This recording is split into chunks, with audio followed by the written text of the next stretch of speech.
Hello, hi everyone. Welcome to the stream. How are you guys? Hello, as gesture plays. Welcome. How are you guys? Welcome everyone.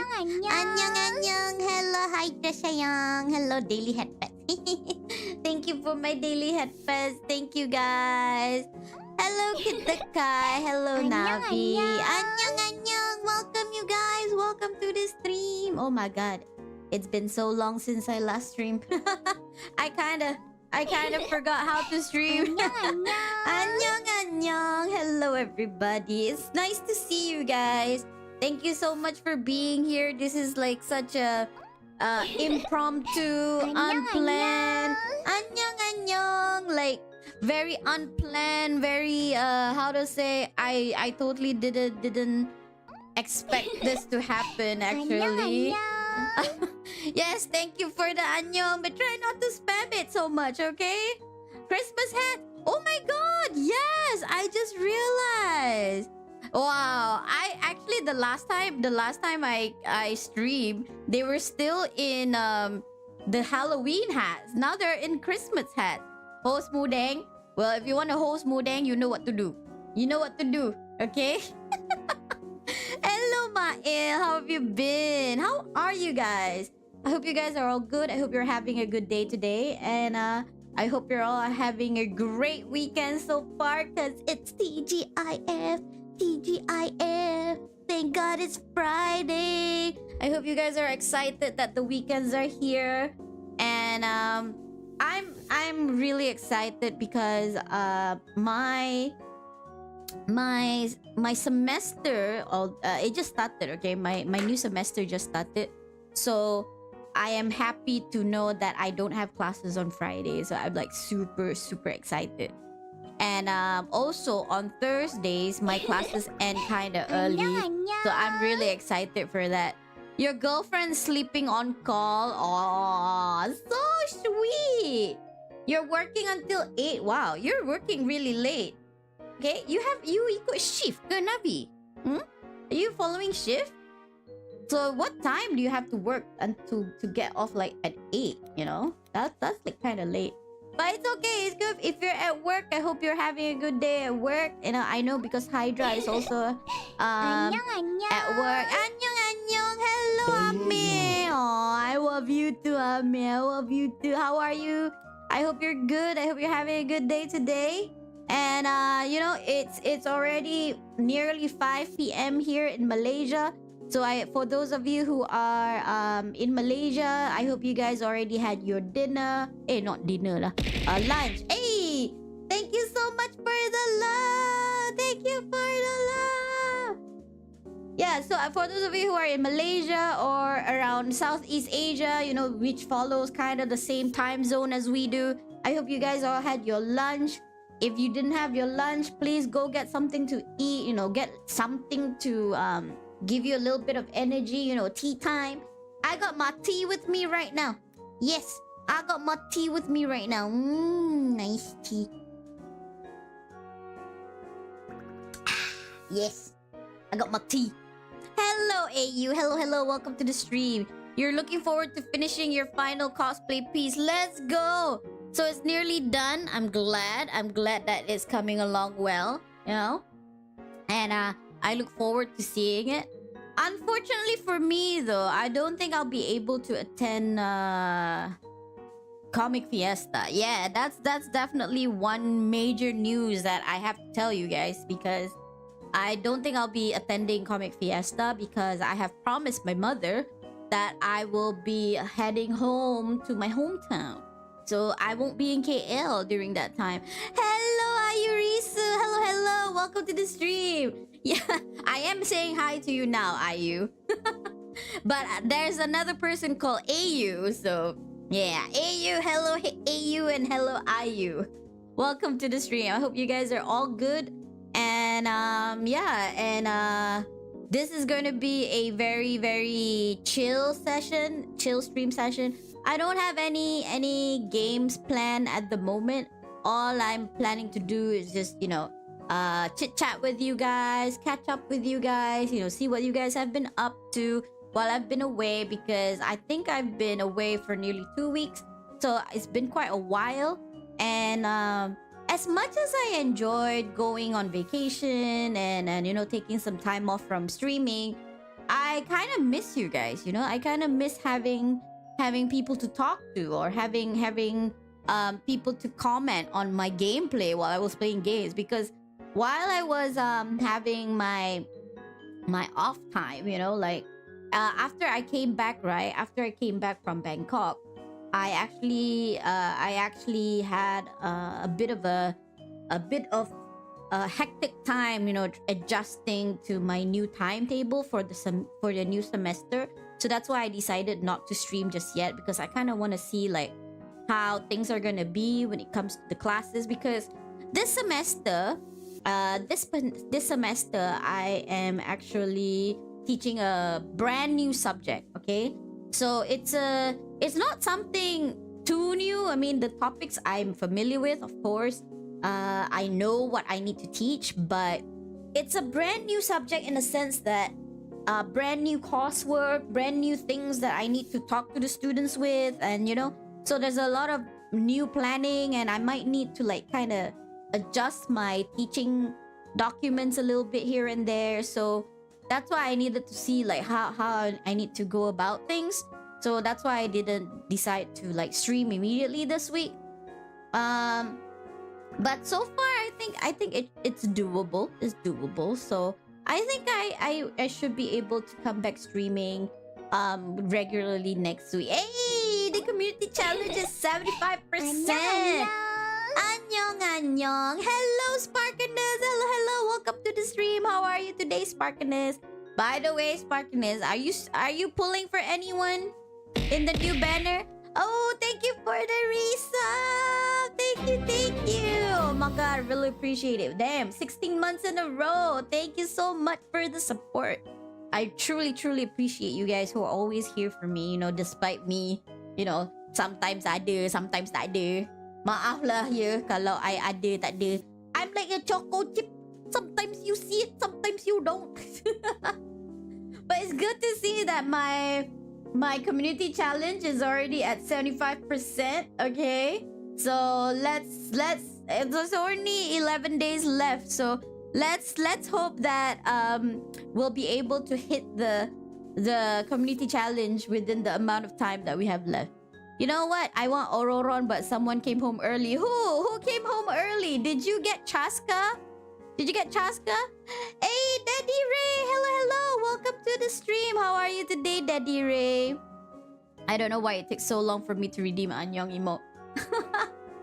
Hey, thank you for the contribution, Sejong. Thank you. By the way, Sejong, I know you're in Kuching right now for vacation, so Annyeong. Hello. Welcome, Daddy Ray. Welcome. How are you? By the way, Daddy Ray, thank you so much for boosting my server.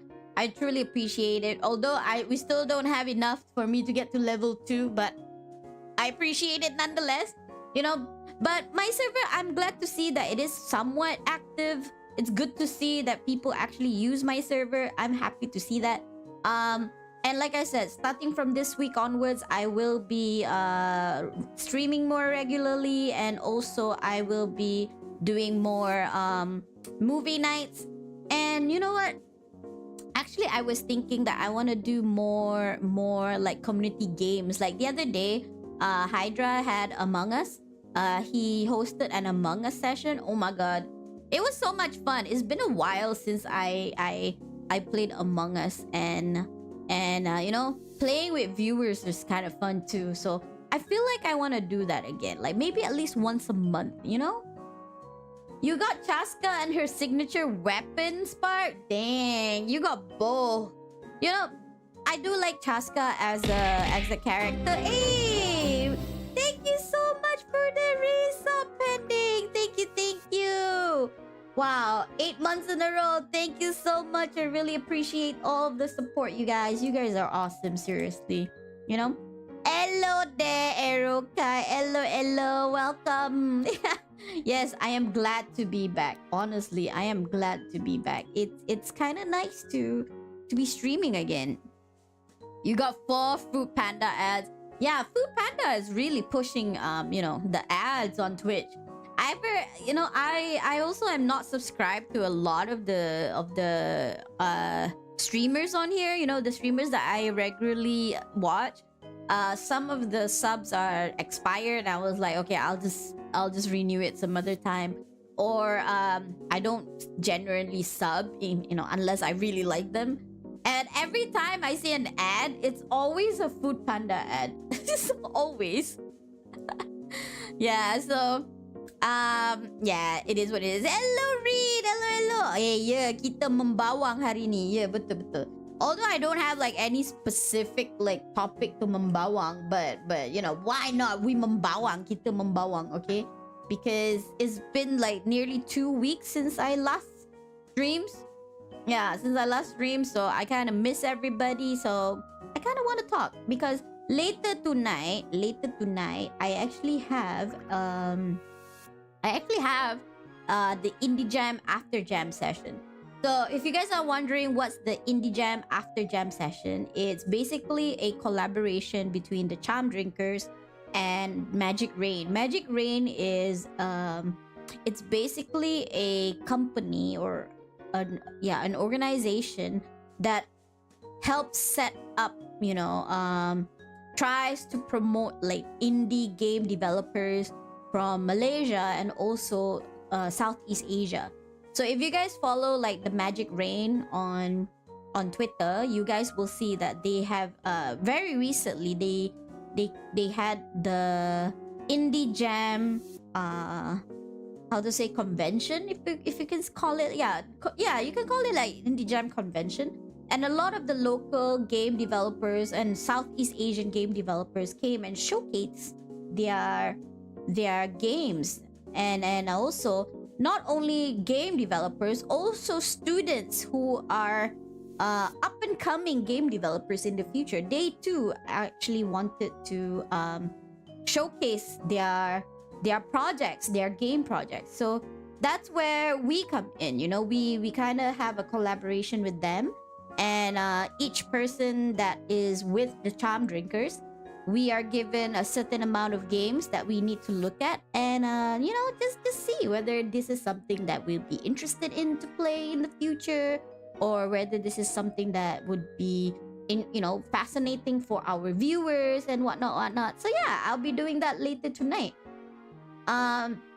So since I have like several games that I have to look into later tonight, I felt like if I were to have like my usual pope session, you know, like if I were to like membawang right before that session, I don't know what time I'll be able to finish all of the game reviews. So that's why I decided to have like the membawang session now, you know, in the afternoon, and then later tonight I can go straight into the game, you know, because you know me, right? You know me. Every time I start my stream, I love to chit chat with you guys. I love to talk to you guys first, and then I go into the games, right?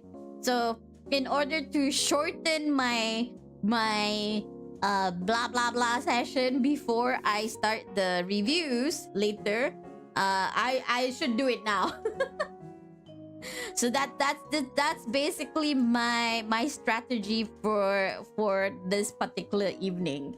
You know, you saw Coney's slot and he did really well. Yeah, I actually was lurking on his slot. I actually saw him play, and I also was lurking on Nagasari Feria's slot, and she also did really well. I think Naga is becoming like a really good horror game streamer. I love the fact that she enjoys playing horror games, whereas in my case, I enjoy watching people play it, but I'm such a coward, you know. I get really scared when it comes to horror games. Oh wait, you're not gonna be able to watch my stream for a week because of Convo. Oh no, wait, are you graduating already? I thought you just started, you know. I thought you just started your degree or something. Like, I thought you just started your university life.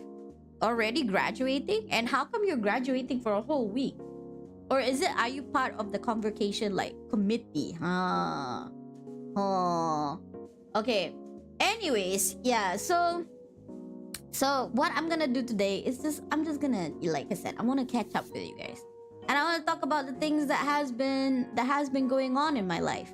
I want to talk about the Bangkok trip, and I want to talk about, you know, I want to talk about my new semester, and I want to talk about how broke I am.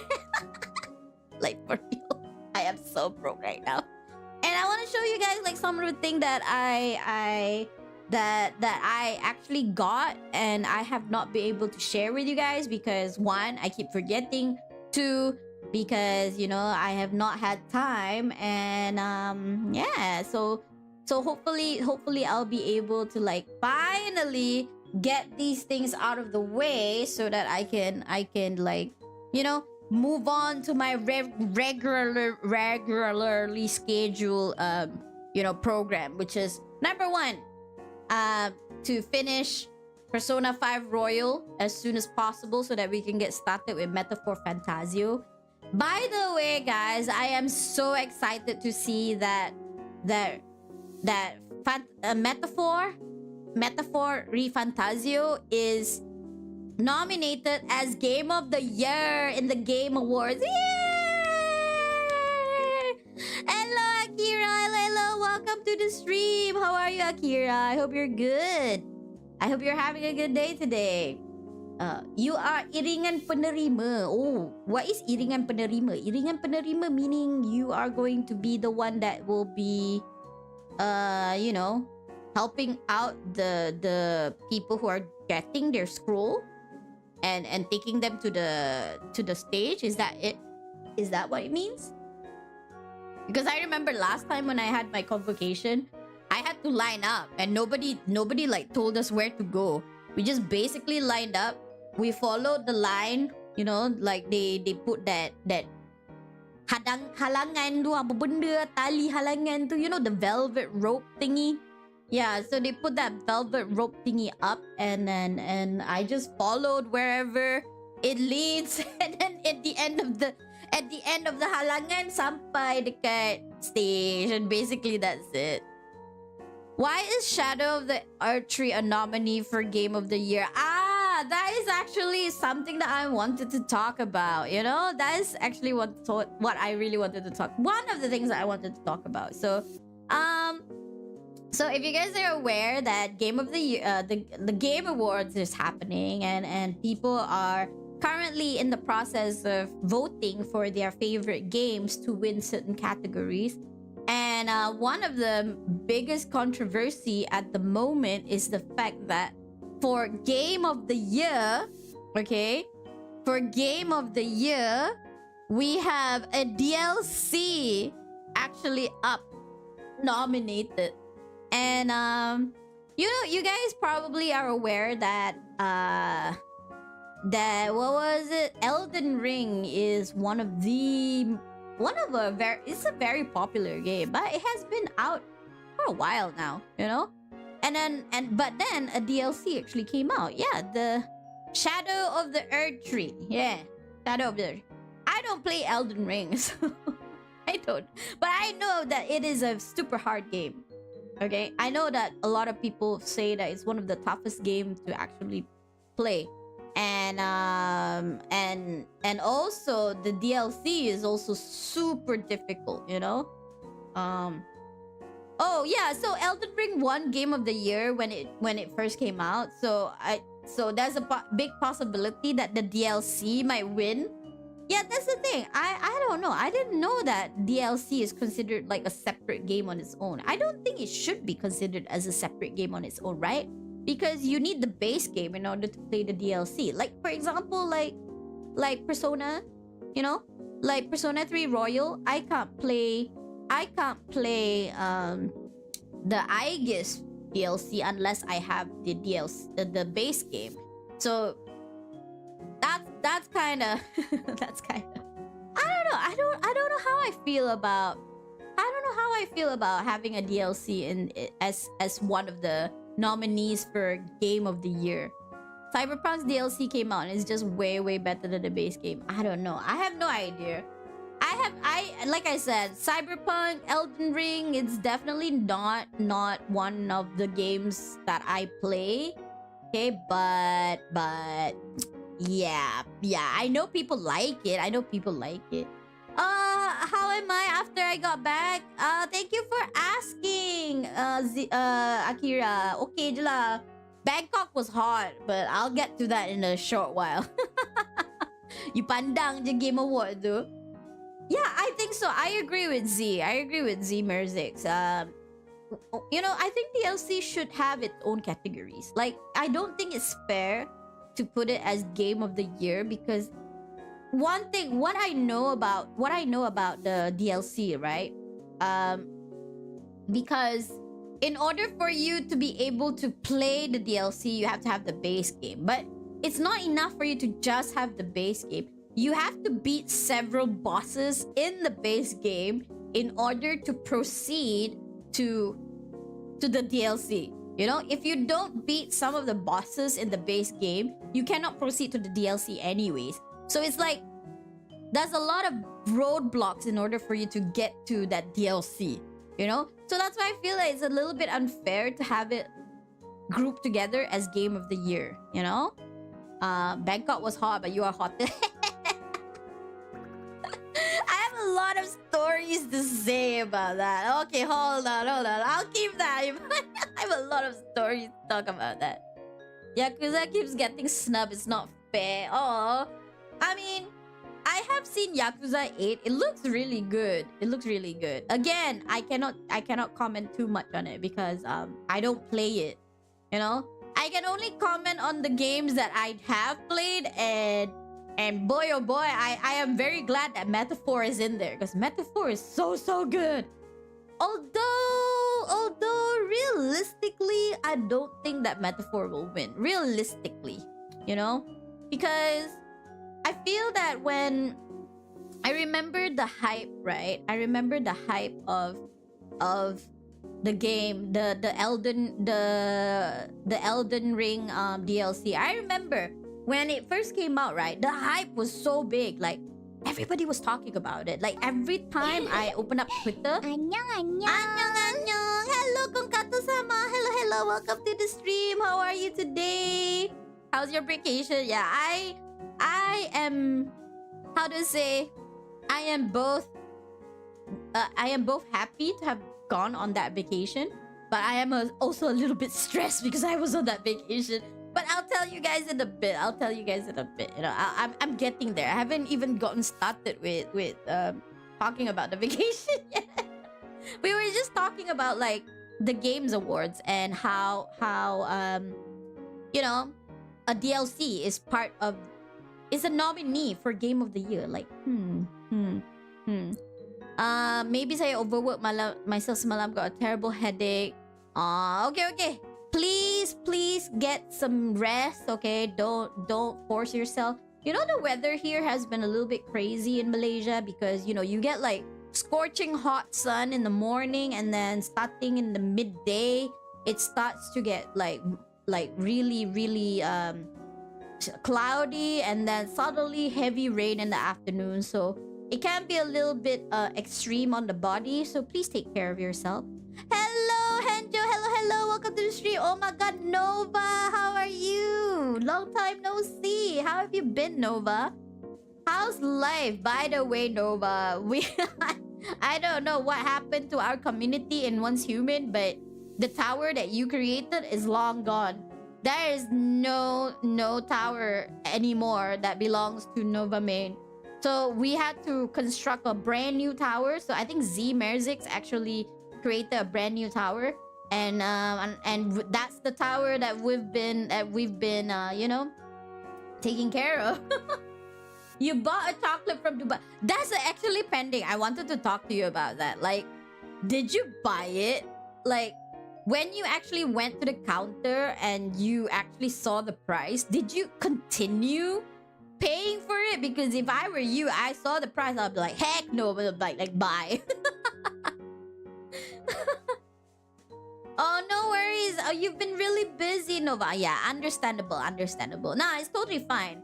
I don't know what happened though. I don't know, Z. What do you think happened? Like, we were talking to Z the other day while we were, you know, tending to the tower. So our first impression is that maybe a Chaos Weaver came and nobody was around to protect it, and that's how it kind of like went poof, you know? Because I know you've been busy and you haven't been coming in, but I remembered like when it first disappeared, when the tower disappeared, you came in like a few days ago. So I don't think it would have like disappeared because you were gone. I don't know. But yeah, that's the thing. Like, yeah, what Z said is it's highly likely a Chaos Weaver, and we were not there to protect it. Like, somehow we were not there to protect it. And then, well, it is what it is. But it's okay, you know. It's okay. Z actually created a brand new tower, and I don't know what level is it at now, Z. Z has been really diligent at leveling it up. So kudos to Z for leveling up the tower so fast. Oh wait, pending. You had to because it was too late. I don't care. Like, for me, I saw the price at the counter. I'm like, no. Cancel that right now. I'm not gonna pay. Dang, Z is already at level 35. Wow. You guys are so awesome. Seriously. I love playing Once Humans with you guys. You guys are amazing. Apparently the chocolate been viral on TikTok since... Yeah, I actually saw the chocolate being viral on TikTok. I saw several celebrities actually eating it, but I think the one that I remembered the most was Jana Nik. Okay? The Malaysian actress Jana Nik. I saw her eating it, and she was like, biasa je. Like, okay, you know, when she ate it, she was like, what? She had like, you know, she's an actress, right? Obviously she can be dramatic, so she was eating it like so dramatically, and then after that, like, biasa je. Like, okay, I'm not gonna try it, because she was like, biasa je. Not that I trust her opinion 100%. It's just that, you know, she bought that with her own money, and she actually said it biasa. So I'm like, okay, biasa lah. And plus, I'm not that huge of a chocolate fan, so kalau biasa, I'm not gonna pay that much just to eat chocolate yang biasa-biasa je, you know. Hello, Sport. Thank you for the lurk. Thank you so much for being here. Anyways, yeah. So coming back to the game award. So yeah, I'm just glad that Metaphor is in there. That's all I'm saying. I'm not saying that the other games are not as good, or whether the games are deserving to be there, because like I said, I don't play those games, so I don't have the right to say anything about any of those games because I don't play them. But I'm just glad that Metaphor is in there, because Metaphor is awesome. But although realistically, I don't think that Metaphor will win the game of the year. I don't think so. Because I remember that when Metaphor came out, the hype for Metaphor was very mid, you know? people were excited. Yes, I did see like people being excited for it, but people were not like super excited. Who do I think will win the game of the year? I believe that Wukong might win. I don't know. I just have this feeling that Black Myth Wukong is gonna win because I've seen the gameplay and I've seen the response to it, and I've seen how people actually, you know, go through the game from beginning to end, and I feel that people genuinely like the game and people genuinely enjoy playing the game. And I've seen the graphics; it's so good. So I don't know. If I were to like put my money on it, I think Wukong might win. But who knows? Who knows? You know, who knows? People might suddenly surprise us and suddenly vote for the DLC. Who knows? I still think that the DLC should not be part of the game of the year. Hey, but it is what it is. It is what it is, you know? So if you guys are interested to see like your favorite games win, like go ahead, go to the Games Award and vote for your favorite games, because that's the only way for them to win, guys. It's through your votes. And I don't get anything out of this, you know. I am not affiliated with the Games Awards. I don't have any ulterior motives, you know, for talking about the Games Awards. I am not a streamer for the Games Awards or anything. I just enjoy, you know, seeing my favorite games being given the recognition that it deserves. That's it. That's basically it. Anyways, that out of the way. Yeah, let's talk about my vacation, guys. My vacation. So I just mentioned just now, okay? So, how do I feel about my vacation? On the one hand, I enjoyed going to Bangkok. I really did. You know, I've never been to Bangkok before. I've been to other parts of Thailand, you know, like I've been to Chiang Mai, I've been to Chiang Rai, I've been to the south of Thailand, Hat Nhai and all that. But I've actually never reached Bangkok, you know? Partly because one, you know, Hat Nhai and all that is close to the border, so you can basically like just take a bus or a train to get there. And then Chiang Mai has an international airport on its own, and so I can basically reach Chiang Mai without going to Bangkok first. Hey, hello Yoda Wolf, hello, welcome to the stream. You here, Hat Nhai? Yeah, I was just saying that I've been to other parts of Thailand, but I've never been to Bangkok. So I've been like other parts of Thailand that I've been to is Chiang Mai, Chiang Rai, and Hat Nhai. Wait, hold on. Where else have I gone? I know like one of the beaches down there. You know? Eh, Yotai! Sawadee-krap! Kamku-krap! One thing I like about the Thai culture is the fact that they put their hands together and bow.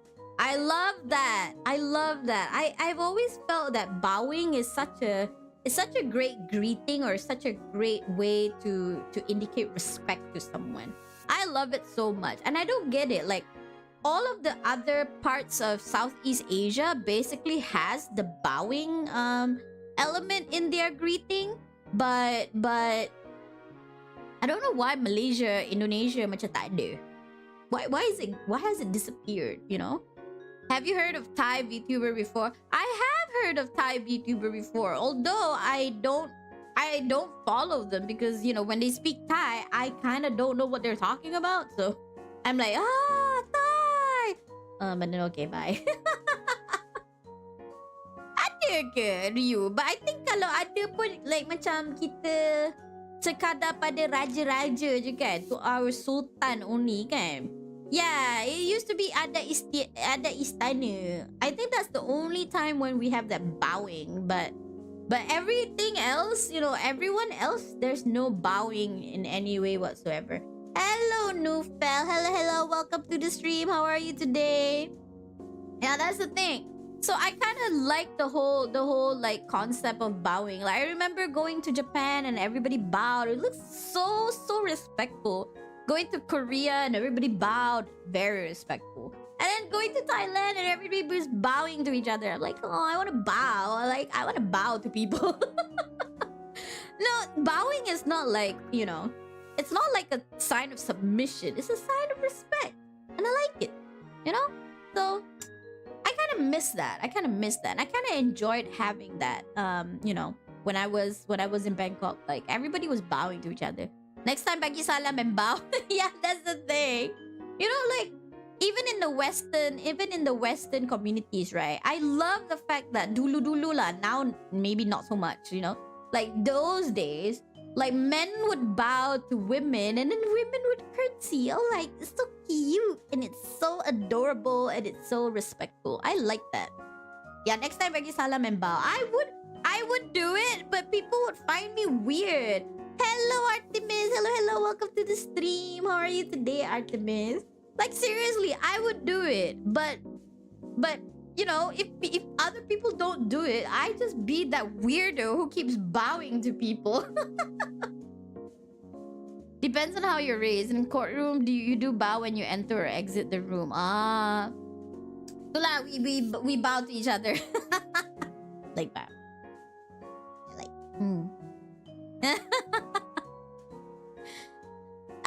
I think so. Like I think in our community, in our culture, the bowing has been limited to certain aspects of our interaction je lah. Macam we only reserve it to those people that are extremely important. Like macam for us in the courtroom, the judge, obviously, and then our parents, if we want to walk in front of them, or the elders.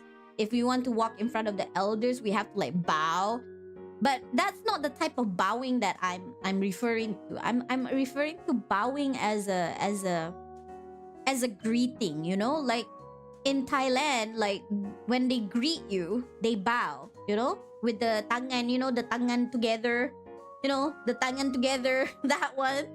That is it's a beautiful greeting. For me, it's a beautiful greeting. And even in Korea, like when you first meet each other, you bow like "안녕하세요," like that.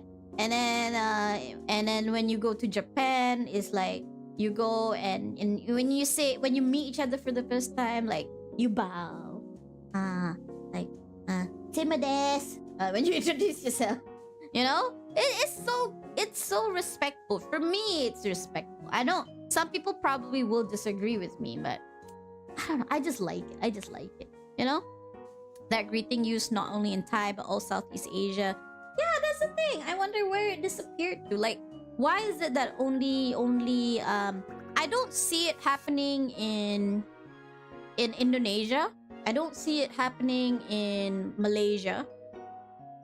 Brunei also, I don't see it. And I don't think it happens in the Philippines as well. I don't know whether the Filipinos have a bowing culture. I have no idea. If you guys are Filipino, let me know. Hello, Cal. Hello. Welcome to the stream. Oh yeah, in Bali it still happens. Yeah. Bali it still happens. Oh, at your hotel, you still greet guests by bowing? That's nice.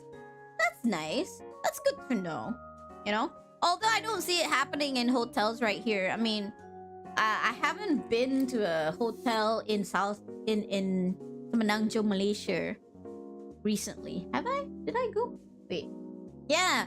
Usually, if I go anywhere in Semenanjung, Malaysia, I don't go to hotels anymore. We just get a Airbnb. It's a lot cheaper, and you can fit in more people. So I haven't been to a hotel in Southeast in Semenanjung, Malaysia. Maybe I should like figure out like when. Maybe I should go one day and see whether the bowing actually still happens in hotels. I don't know. I have to figure out another time to go for another vacay then. Hotel atas got bowing. Oh, sorry, you Sejong hotel atas tu fuyo atas mana atas. I don't know. Yeah, I guess it depends on the hotel. Depends on the culture of the hotel, I guess. But I don't think I see it much in many of the hotels here in Semenanjung, Malaysia. I can't say for Sabah Sarawak because again, the last time I was in Sabah Sarawak was like several years ago. So yeah, Semenanjung, Malaysia, I don't see it so much. Yeah. You don't think shop lot? Hey, I don't go to Shoutloud hotels, okay? Or you say, Jong, you work for a 4-star hotel. Okay, guys.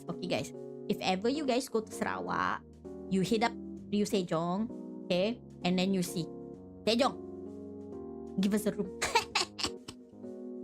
How's Thailand? Yeah, I was just about to talk about that, Cal. Yeah, I think one of the things that I really enjoyed the most when I was in Thailand was the whole bowing culture. I really miss the whole bowing culture. Like, I feel like it's so respectful. But again, you know, it is the culture that they have, and somehow it's not a culture that we have here in Malaysia. So maybe I don't know, if I were to start bowing to people, it'll be so weird. People like, that perempuan ni, why is this makcik start suddenly bowing to me? Let me send you a checklist to do in Thailand. Did you go to their 7E? Oh heck yeah, I did. You think I wouldn't go to 7-Eleven or Boots in Thailand? Of course I did. Of course. It's like one of the number one things to do when you're in Thailand. And I tried out their you know like in Thailand, right? They actually have a whole halal section. Not halal section lah. There's a brand. There's a brand that is sold in 7-Eleven Thailand called CP. Okay, it's a CP brand. We have it here in Malaysia as well. But in Thailand, the variety of the food that is sold, that CP brand, okay, there's a lot more. There's like burgers, there's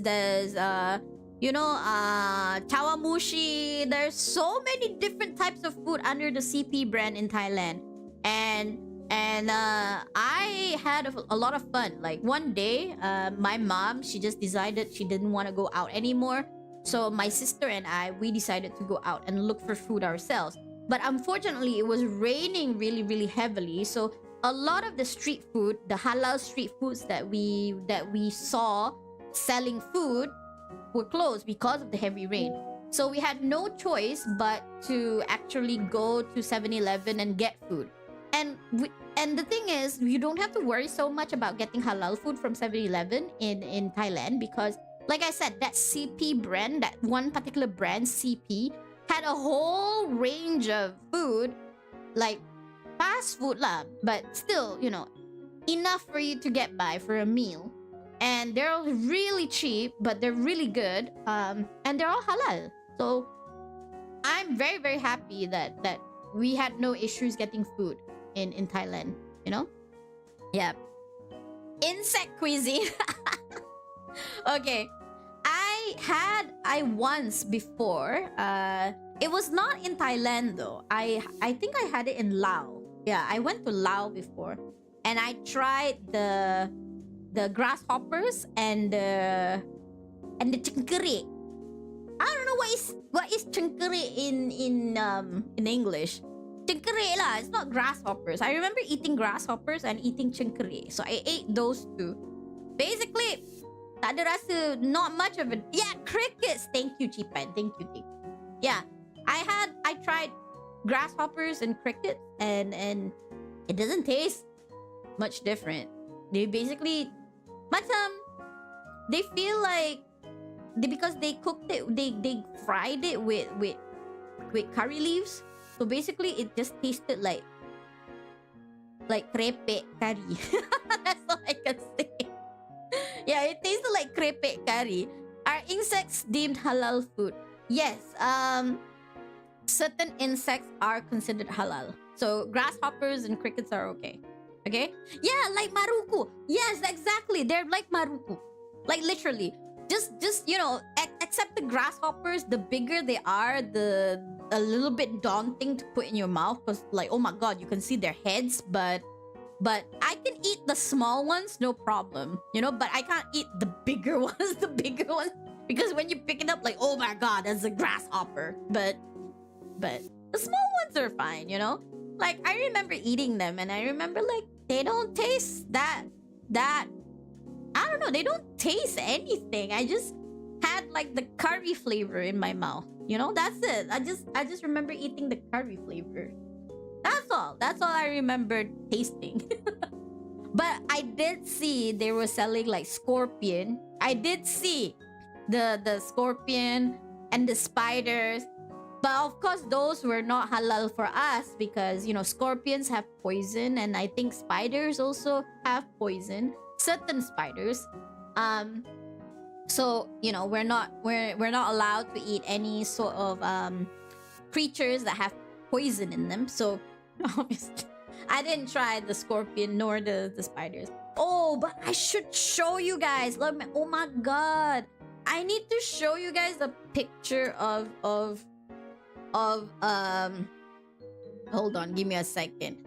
When I was going around in the mall, I actually ended up I found this booth in the food court. They were selling fried crocodile, guys. Fried grilled crocodile. Oh my god. I think I posted up in my Discord. Hold on, give me a second. I'm gonna show you guys. Okay. Yeah, I actually put it in my Discord. I don't know whether any of you guys saw it when I posted it, but it's there. Okay, hold on. Give me a second. Okay. Yes, where is it? Where is it?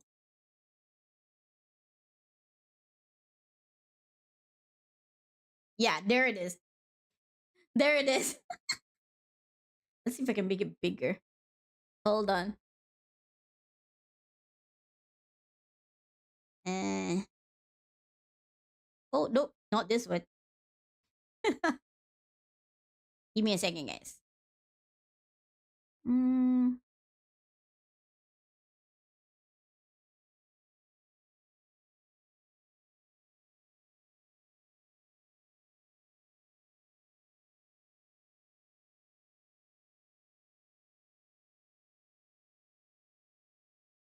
Okay, give me a second, guys. Give me a second. I'm just trying to see why it's not opening up on my... Never mind. See it from here lah. Okay, there it is. Can you guys see it? Can you guys see it? That's an actual crocodile. That's an actual crocodile, okay? Looks tasty? What do you mean looks tasty? You're Chinese, so most food look yummy to you. I don't know. So, Artemis, if you were to go and see this being displayed, would you buy it? Okay, if you guys can see, right, at the bottom, at the underneath the crocodile, right? There's the meat, There's the meat. It's actually being grilled and it ain't cheap, guys. It's not cheap. Like really, it's not cheap. So I don't know. It's just something that I was like so shocked to see in the middle of a mall. Okay, so this was in Icon Siam. I don't know whether you guys actually been, for those of you who have been to Bangkok, right? I don't know whether you guys have been to Icon Siam. So Icon Siam at the lower ground floor, I think. Yeah, lower ground floor. There's like a huge food court and there were so many different like street food being sold there. The thing is, because it's street food definitely, but it's not street prices. I was like, oh my lord, it's so expensive. But because my mom wanted to eat there, so I had to like, okay, okay, okay. So that's one of the reasons why I need to tell you why I feel like it's a little bit stressful for me this time around when I was traveling, because partly because I was traveling with my mom, and my mom is quite elderly, she's elderly, and I don't mind traveling with her. Honestly, one of the reasons why we wanted to go to Bangkok in the first place was because we wanted to give her something for her birthday, and and we wanted her to have some fun traveling with her daughter so that we can take care of her and so on. And she does have like knee issues, So because of that, that's why we invited her to come with us. It was originally, the plan was me and my sister, because my sister, she had some work.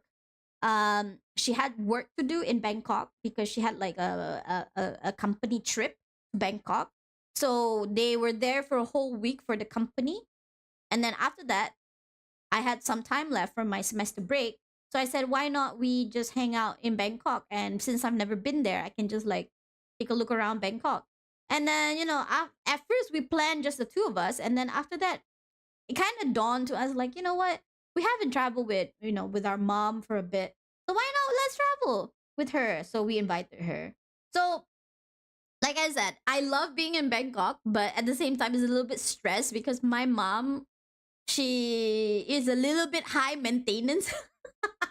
Little bit is an understatement. She is high maintenance. So she namakan, whenever she wants to eat at malls. Lah. So I was a little bit like, oh my God, there goes my budget.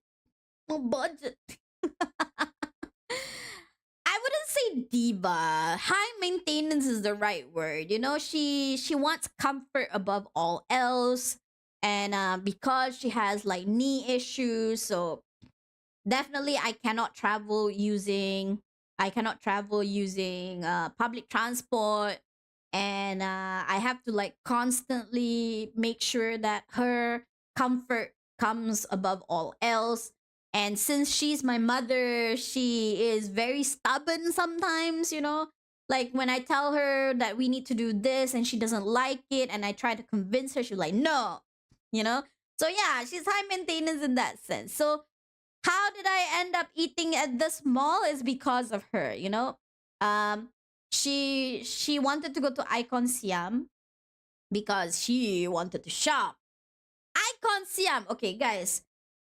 If I were traveling alone, I would never shop at Icon Siam because it's a high-end mall, guys. It's a high-end mall. How high-end?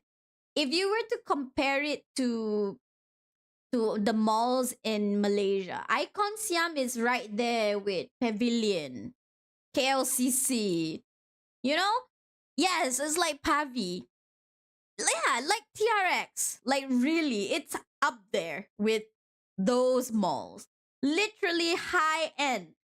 And the stuff that they sell is basically the same brands that you can find here in KL, except it's in Thai baht. Okay? Like there's nothing much difference in those malls. Okay? The only difference is probably there are certain things that you cannot find in our outlets that you might find in the Thai outlet. But it's still the same brand. So for me personally, I would never go to Icon Siam unless I want to go and say, "Hey, I've been here." It is a nice mall, definitely. Gorgeous mall. But oh my god, it's very expensive. I remember eating kway teow. Okay, pad thai. They call it pad thai, right? And they added like two udang on top, you know? So the kway teow goreng with the two udang on top. Do you know how much I had to pay for that? 25 effing ringgit. Hey, Althea, thank you so much for the raid. Hello, hello. Welcome, raiders. Welcome, welcome. For those of you who don't know who I am Machi Simmer. I am a crazy cat lady, auntie gamer, and everyone's favorite auntie on Twitch. Welcome.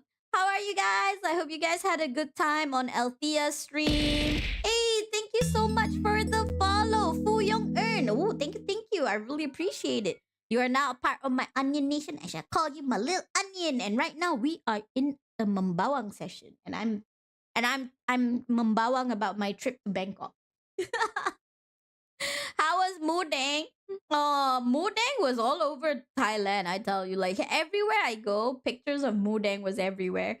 But unfortunately, like I said, since I was traveling with my mom, she's not interested in going to the zoo or anything. So yeah, we were not able to go visit Mudang IRL.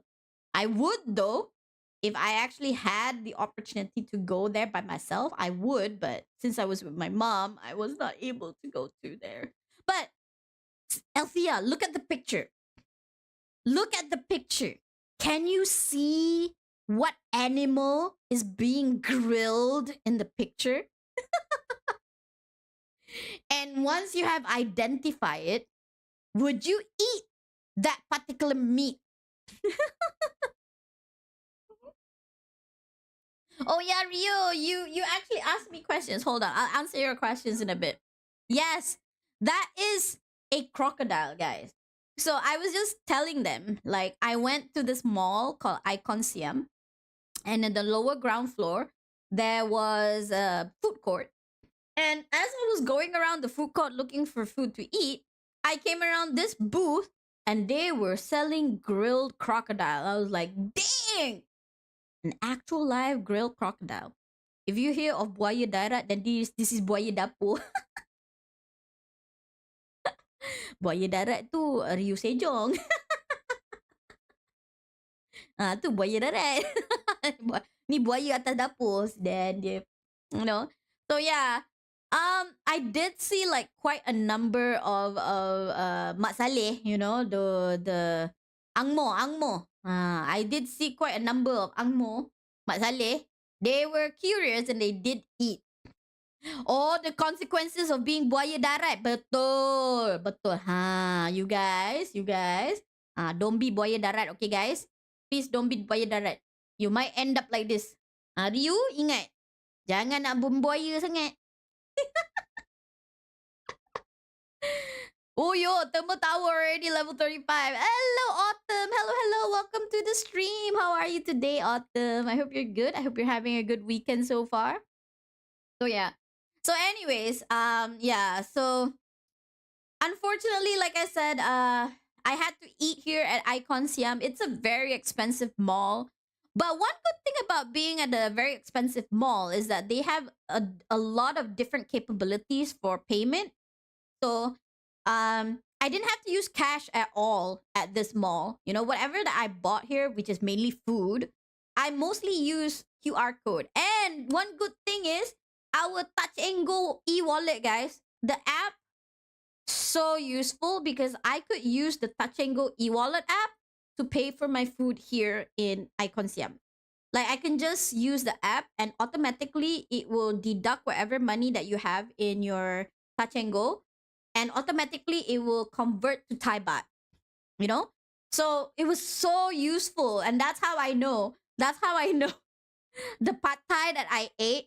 You know, the pad thai, the kway teow goreng. Pad thai is basically kway teow goreng. The kway teow goreng with 2 udang was 25 ringgit. Like, yo, that is the most expensive kway teow goreng I've ever had in my life. Okay? The good thing is, at least the udang was besar lah. I guess is like, you know, the size of, it's bigger than my thumb. Yeah, both were bigger than my thumb. So I think I was paying more for the udang than anything else, you know? But seriously, I kind of appreciated the fact that I could pay for everything using Touch and Go e-wallet. It was so useful. Thank you to whoever created the Touch and Go e-wallet app. It's one of the best inventions that has ever come up. Has, you know, it's so good. It's so convenient, and even when you're overseas, you can easily you can easily reload your money, and you don't have to worry too much about the conversion rate. I don't know, maybe the conversion rate will be a little bit higher, I guess, but at least it's easy. You know, you don't have to carry cash everywhere, and yeah, it's our version of PayPal. I think it's because they link. I think Touch and Go linked themselves with Alipay, which is from China, and Thailand also uses Alipay as well. So any place that uses Alipay, you can basically use Touch and Go with it. Yeah. So I basically went around a lot of different places in Thailand. I went around paying with Touch and Go. Like it's so convenient.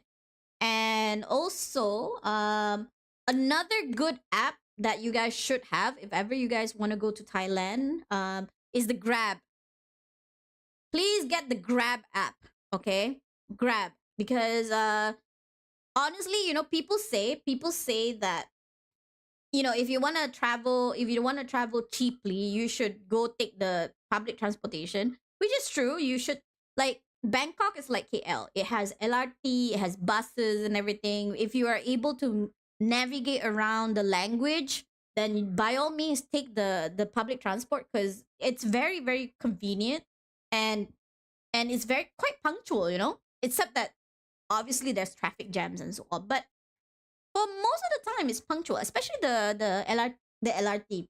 But don't don't be fooled by thinking that the tuk tuk, you know, the like the motorized cart, you know, the taxis, the motorized taxi carts. I don't know how to say it, but basically it's called tuk tuk. Don't think that the tuk tuk is cheap. It is not cheap, okay? It is bloody expensive. Bloody hell. They really tried to ketuk you, man. Wow, bet when the chef killed that crocodile, he said, "See you later, alligator." Probably. Probably. You know? I guess, you know, you can't help it, you know, Sean? Yeah. Beca ay Malacca pun mahal. I know, right? Like, okay, I understand it takes more. Like, beca kat Malacca tu is no longer like the main mode of transportation. Drink your Hey, water. thank you for the hydrate. Okay, hold on. Let me hydrate. Let me drink my tea.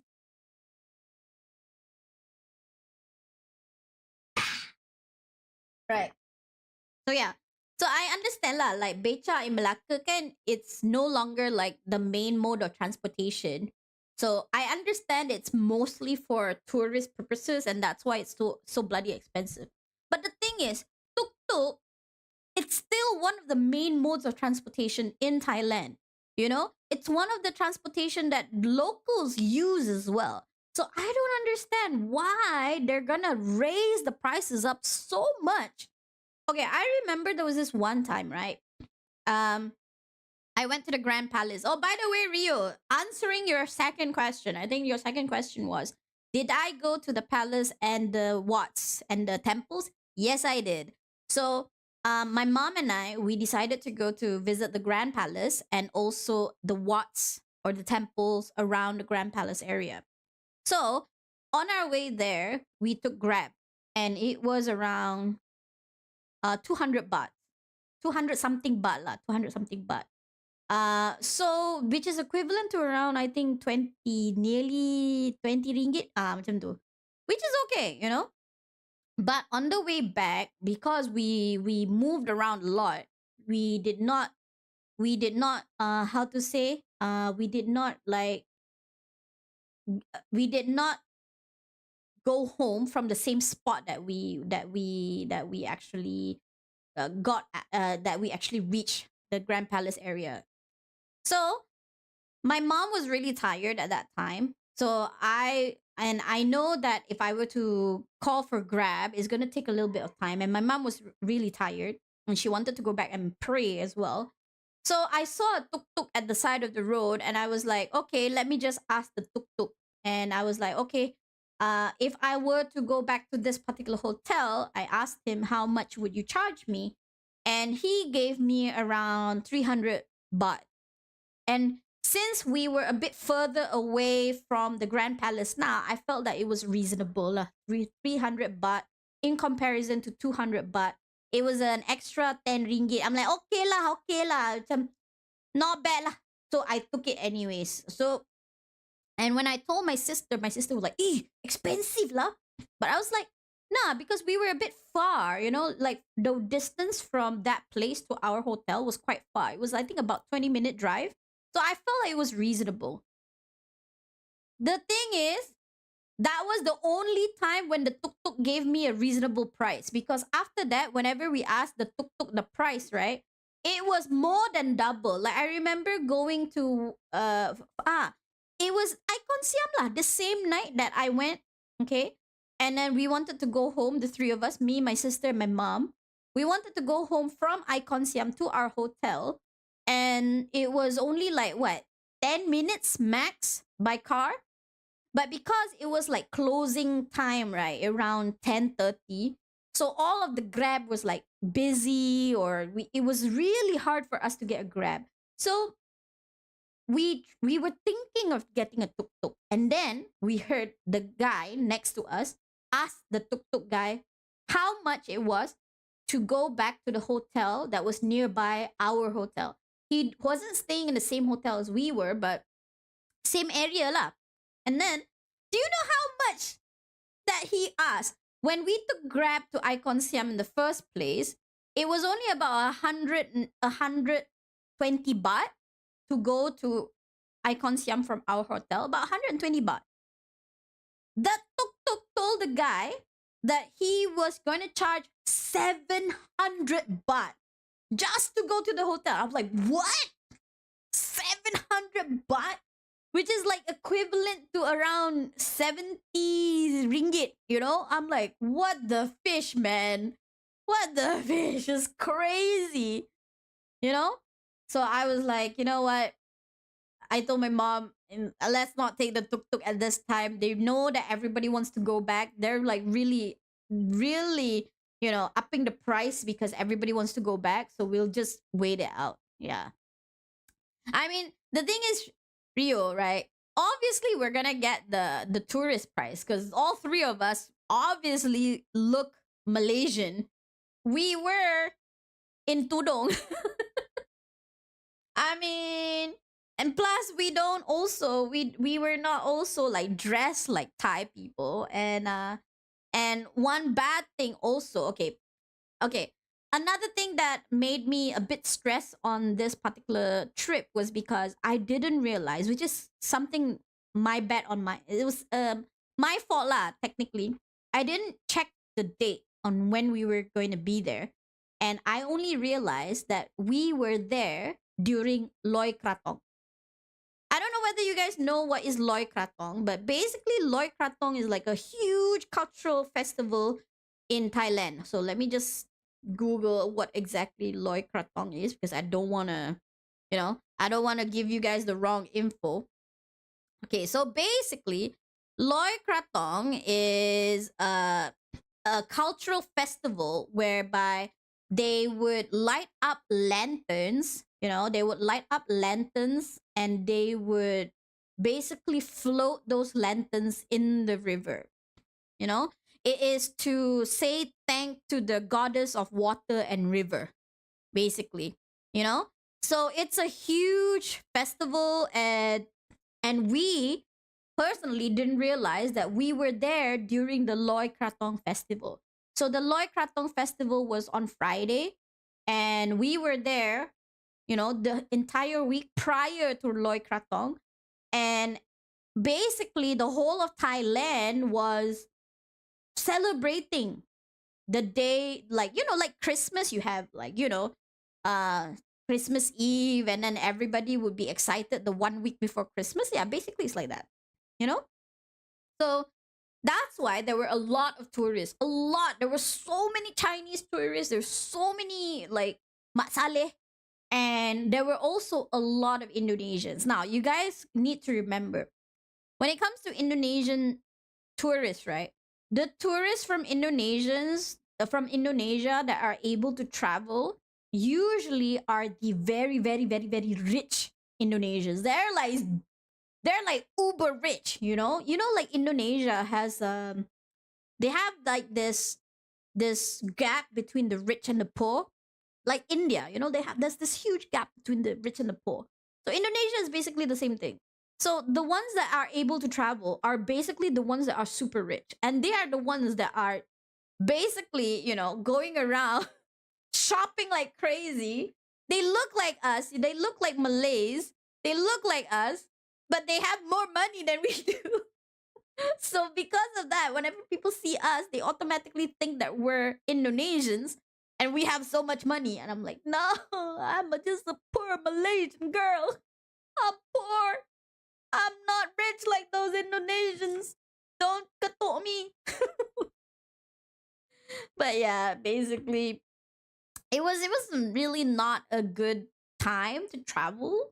It was a good time to travel. Yeah, it is a good time to travel, but it's not a good time to travel as well. I don't know. It's like 50-50, It's a good time to travel if you want to see stuff, if you want to experience the cultural festival and all that. But it's also not a good time because that's when everything is so expensive and there's so many people, So yeah. So I'm kind of lucky in a sense that I was able to see Loy Krathong in general, but I was unlucky at the same time because it was peak season. Like everything was so expensive, man. Everything was nearly double the price that it usually is. So Yeah, 50-50, I guess. Makcik Simmer bela buaya sebab nak bawa Thailand. Yes, I'm gonna sell my crocodiles, the one in one's human. I'm gonna sell it to Thailand and see whether they're gonna eat it. I know the Cambodians also like to eat crocodiles as well. Kat Malaysia pun ada buat. I think kat Malaysia, the states that have more Thai people probably will do the buaya kartong. Kita boleh makan buaya? Tak boleh. I mean, no. If you are Muslim, technically you're not allowed to eat any animal that hunts with their claws. So like tigers or lions or cats and dogs and all. Any animals that hunts with their claws is not allowed. Any animals that has fangs are not allowed. Any animals that has poison are not allowed. Apa lagi? Apa lagi ya? Did I miss anything? Yeah, so we're not allowed to eat those type of animals. So that's why we don't eat buaya, we don't eat singa and all that. The only buaya yang halal is buaya hai tah mana buaya darat halal ni? Ha, tang mana dia halal? Ha? Tang mana dia halal? Oh, tusk. Yes, Sean. Thank you. Yeah. Any animals that has tusk also is not allowed, Yeah. Yes, so yeah, no. Please don't eat crocodile. Tang jadi buaya darat. You should know lah. You're the buaya darat. Buaya darat halal lepas kahwin. Ya, lepas kahwin baru boleh jadi halal, ya. But before kahwin, no. Oh my god, but yeah. So basically, yeah, that's the whole situation regarding my trip. Like I wish I could experience more tuk-tuk riding. I really like at least I dapat naik once with my mom. Okay? Seabirds? No, I think seabirds were allowed to eat seabirds. Oh, wait, one more thing. We're also not allowed to eat animals of two nature. Like, apa? Binatang dua alam. Like frogs. Yeah, they can survive in water and off water. Yeah, we're not allowed. Certain types of crabs, we're not allowed. Certain types of fish that can both like on and off water. Yeah. Some crabs boleh, some crabs cannot. Yeah. Of two nature. That's what they call it. Yeah. So basically, if you remember all that, then you know what you can and cannot eat. Yeah, basically. But seabirds is not really an issue. I don't think they're an issue. Birds in general, okay. Okay. All right. So, another thing that I wanted to boast about. I find this really funny. Okay. So I mentioned just now, right, that I actually visited the Grand Palace. Hold on, let me show you guys the Grand Palace. I don't have much pictures of the Grand Palace. Give me a second. I do have pictures of the Grand Palace, but I forgot to upload it. So we'll just use ones from the internet so far, okay? We'll just use one from the internet. Give me a second. Grand Palace, Siam.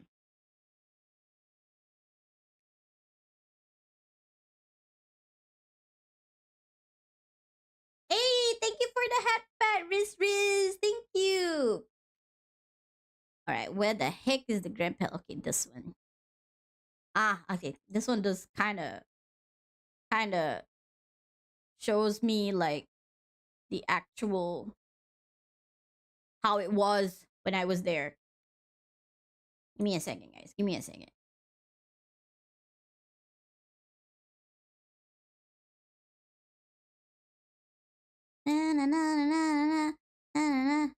Why can I not refresh this?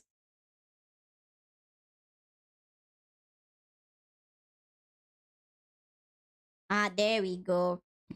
Right. So I actually went to this Grand Palace, and it's a very beautiful palace, like for real. It's amazing, and actually one of the main attractions that I wanted to visit while I was there in Bangkok.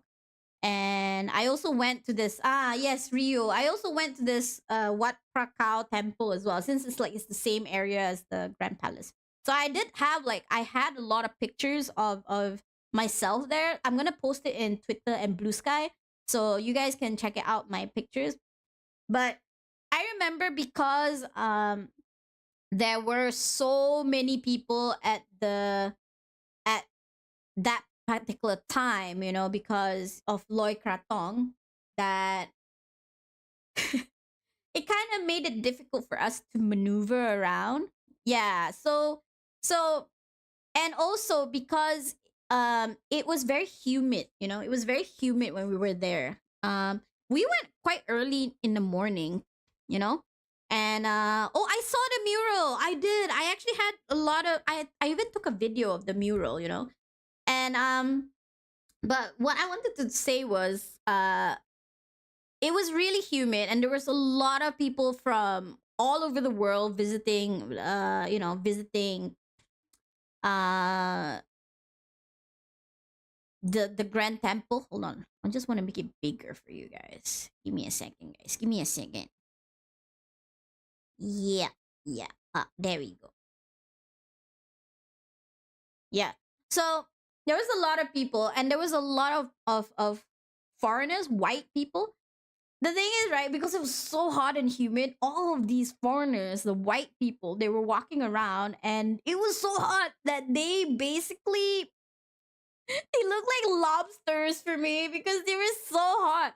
So their cheeks and their nose and their upper body, you know, the ones that were exposed were all like red in color, you know? They were like literally like baked lobsters. And luckily the Thai staff members, they randomly would put around fans in order for people to like cool down. And whenever these masale, right, they would pass by a fan, they would just park themselves in front of the fan and it would be like ah. So that's why I wanted to flex. Guys, as Asians, right? Do you know that it's so normal for us to have mini fans? You know those handheld mini fans? You know, the ones that you use to cool you down? Most Asians, especially, you know, the ones that are Southeast Asian, the ones that are from Japan, from China, basically any part of Asia, everyone was like walking around with their own mini fan. And some of those mini fans are so like um how to say, they're so changi, you know? They're so sophisticated. The technology is so advanced that they even have like mini air conditioners. So everyone was like, the Asians were walking around with no problem. They were like, "Ooh, I'm cool. Like, you know, oh yeah, look at me with my fan." And then we passed by these matsaleh that are parking themselves in front of those huge fans. We're like we give them the side eye, like, didn't you buy like a mini fan? I remembered there were so many of us Asians, especially the younger Asians, the one with the mini fans walking past these matsale and they were like giving the side eye, like, why didn't you buy a mini fan? The flexing, I tell you, the flexing was real. It was so funny to see them flexing the mini fan. I mean, I couldn't help it myself. I even flexed my mini fan. I was walking around with my mini fan. I was like, hey, I'm wearing a tudong and I'm way hotter than you guys, you know, because I have more layers than you. But hey, my mini fan is keeping me like, you know, cool. Yes, the mini fan is like a huge help. So, guys, if ever you guys want to travel, please buy a good mini fan. If you guys want a recommendation, I recommend a brand called Jisoo Life. I think that's the one that I bought. Yes. Yeah. The Jisoo Life one. That is so good. You can, like, the battery will last you for hours. Mine is not even the I bought like the cheapest one from that brand because that brand can be a bit expensive. So I bought like one of the cheaper ones. I think I got it on Shopee. Um, I got it for on Shopee for like 20 ringgit or something. But it can go up to like 80, 100 ringgit and more. But you wait lah, you wait. when you go to Shopee, right, make sure that you wait for the right time and get as much vouchers as you can and bring down the price. So I actually got mine for like 20 something ringgit, you know? Hey, thank you for the contribution, Hi Dua. And yes, you are on your break. So you can keep me company. I can keep you company. Yeah. So I got mine for cheap. And I think I didn't even have to to charge the fan for several days because the battery lasts for so long. So you guys, I totally recommend that you buy Jisoo Life. Yeah, I think that's the brand, Jisoo Life. Yep. So I remember the flex was real, guys. The flex was real. Chat Mrs. Mudeng. I miss Mudeng too. You know, I wanted to buy like a Mudeng. I wanted to buy a Mudeng pillow. I saw a Mudeng pillow when I was there, but it was too expensive because I only saw it at Icon Siam. And Icon Siam, everything was double the price. So I tried looking for it at other parts of Thailand, of other parts of Bangkok, but I couldn't find it. So I'm kind of like regretting. Should I have bought it? Maybe I should have bought it. But never mind. It's fine. You know, maybe one day if I ever go back to Thailand, I'll probably find it.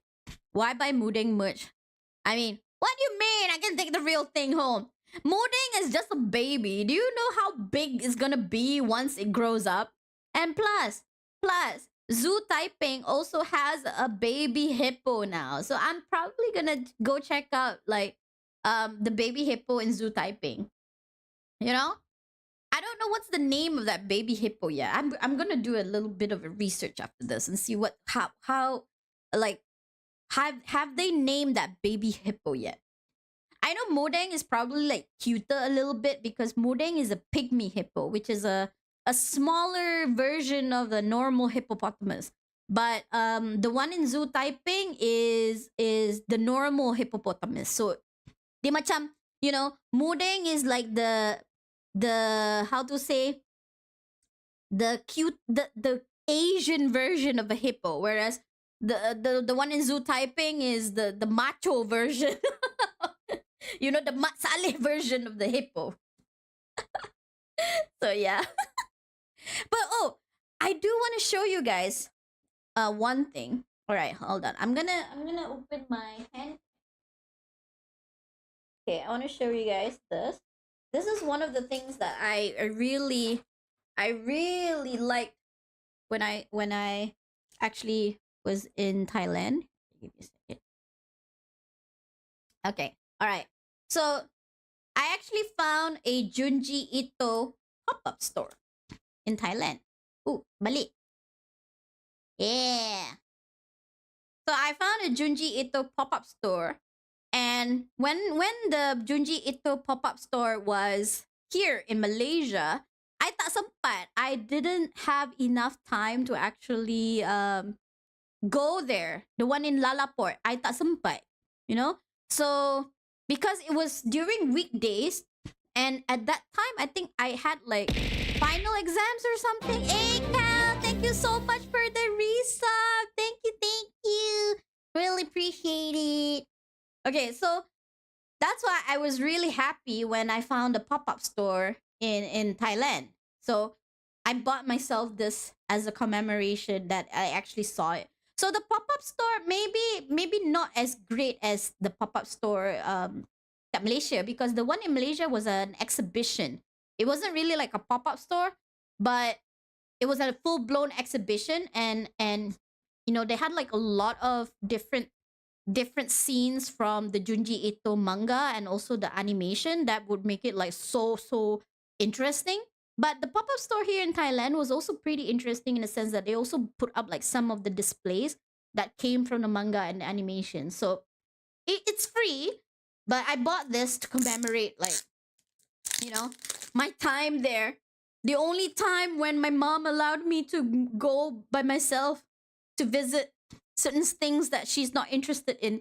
So I got like this kind of like you know, commemorative postcards, which I plan to post around my computer room. So this is one of the characters from the Junji Ito manga. I don't know. I don't know whether I want to put this up because it's kind of scary. Scaries, yeah. I don't know whether I want to put this up, but this is kind of cool. Okay, kind of cool. Okay, I like it. I like it a lot. Okay, let's put that. Let's put that there. Put that there. Ah, my model's twitching. Why not do? It's not twitching. Not twitching. All right. Then we have this one. I like this one the most. I find that it's very artistic. Don't you think? Super artistic. Love it. I find that Junji Ito's stories are not scary, but they are very creepy. Yeah, that's the right word. They're like creepy. Creepy to the point that boleh mimpi tau. Macam kadang-kadang tu you watch, like if you watch the anime, right? I think the anime is available in Netflix. If you watch the anime, you macam teringat-ingat. It keeps replaying in your head, and you just can't forget about it. Yeah, that's definitely a Junji Ito style. You know? Hello, Wanderer. Hello. Welcome to the stream. How are you today? I'm just sharing some of the stuff that I got when I went to Bangkok. So this is one of the things that I got. Aw, thank you for the headpads. I actually got it from the Junji Ito pop-up store in Thailand. Okay? Because I wasn't able to go to the pop-up store when I was here, when it was here in Malaysia. So that's why I decided to, like, let's buy something to commemorate that I was able to actually visit Thailand. Yeah, I wasn't able to stream because one, I was in Bangkok for a whole week. Well, not exactly a week, about 6 days. And then also because my new semester just started, and since my new semester just started, I felt like, let me like just get get a basic idea of how my semester is gonna be like, and then and then we'll see how I can arrange my schedule. This is also one of the postcards from the pop-up store, the Junji Ito pop-up store. Isn't it cool? Okay, I'm kind of like contemplating whether I should like actually put these up on the wall because they're kind of scary, especially this one. It's kind of creepy looking, if I were to put this up on the wall, it might be a little bit too creepy for me to walk into every day. Since I use the computer room every day, macam takut je. Takut. Takut siya. But I'm definitely putting these two up. Yeah, these two. Yeah. I'm so excited for these two. I don't know. They look so cool, these two. Although I'm sure the story behind them is like super creepy. But how have you been, Wanderer? Have you had like something to eat? Did you have a good lunch? Did you have some tea, like minum petang, makan kuih? And what about you, Hydra? Are you eating something at the moment? So this is a photo card set. Yeah. Love this. I didn't buy like that many souvenirs when I was there because, Bangkok, it's not much that like I said, I've been to other parts of Thailand like Chiang Mai, Chiang Rai, so it's not much of a difference in terms of souvenirs. So, yeah, so this is my souvenir for being in Thailand. For being in Bangkok, basically. Right. Oh, guys, can you guys give me like a couple of minutes because I kind of need to go to the washroom. Okay, I'll be back. In a couple of minutes.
Sorry guys, if you guys can see me like moving around, that's because I'm kind of adjusting my seat a little bit.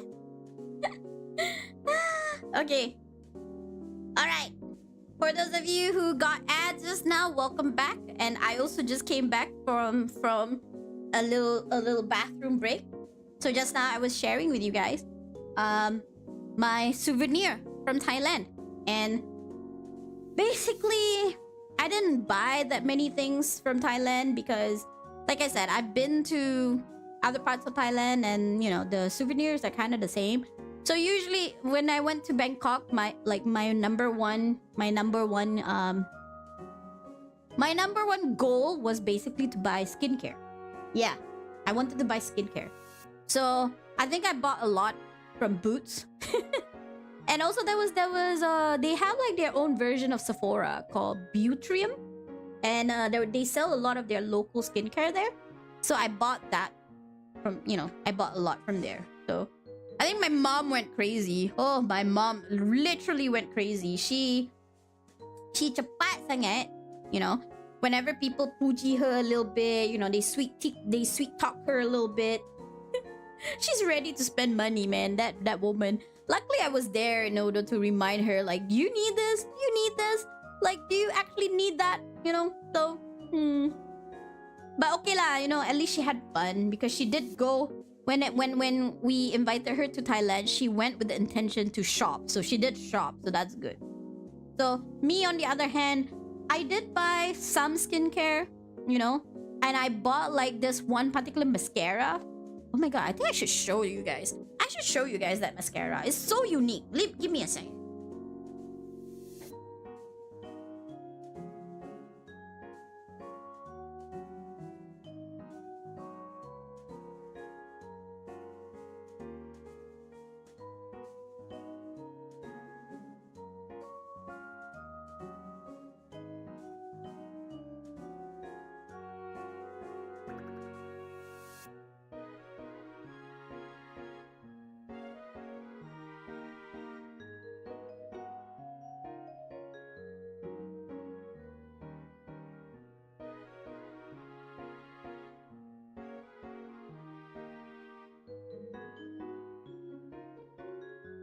Yeah.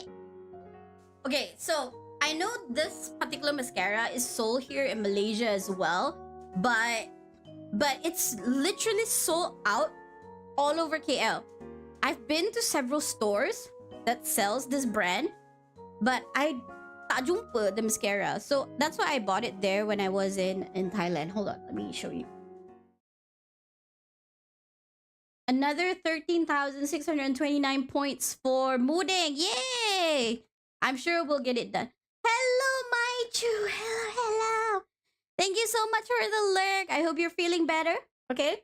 I'm just, you know, talking about my experience in Bangkok and the things that I bought in Bangkok. I didn't buy much. I mostly bought like clothes, you know, because they had like a good variety of clothes and cheap, you know. So, and also skincare. So I don't think people will be that interested, you know, about skincare. But I want to share this. This is like such a unique mascara. I don't know whether you guys heard of it. It's called the Judy doll. I don't know. It's not focusing. Focus. Yeah, but wherever it is, it's the Judy doll mascara. And it's the Judy doll curling iron mascara. It's sold out all over KL, guys. Can you believe it? I tak jumpa satu pun. Okay, that was still available. Although it's sold here in Malaysia, it's sold out everywhere. So this is the mascara. The reason why I wanted to buy it is because normal mascaras would have brush, right? This one, this is the brush. Can you guys see it? Okay. It's not focusing. Okay.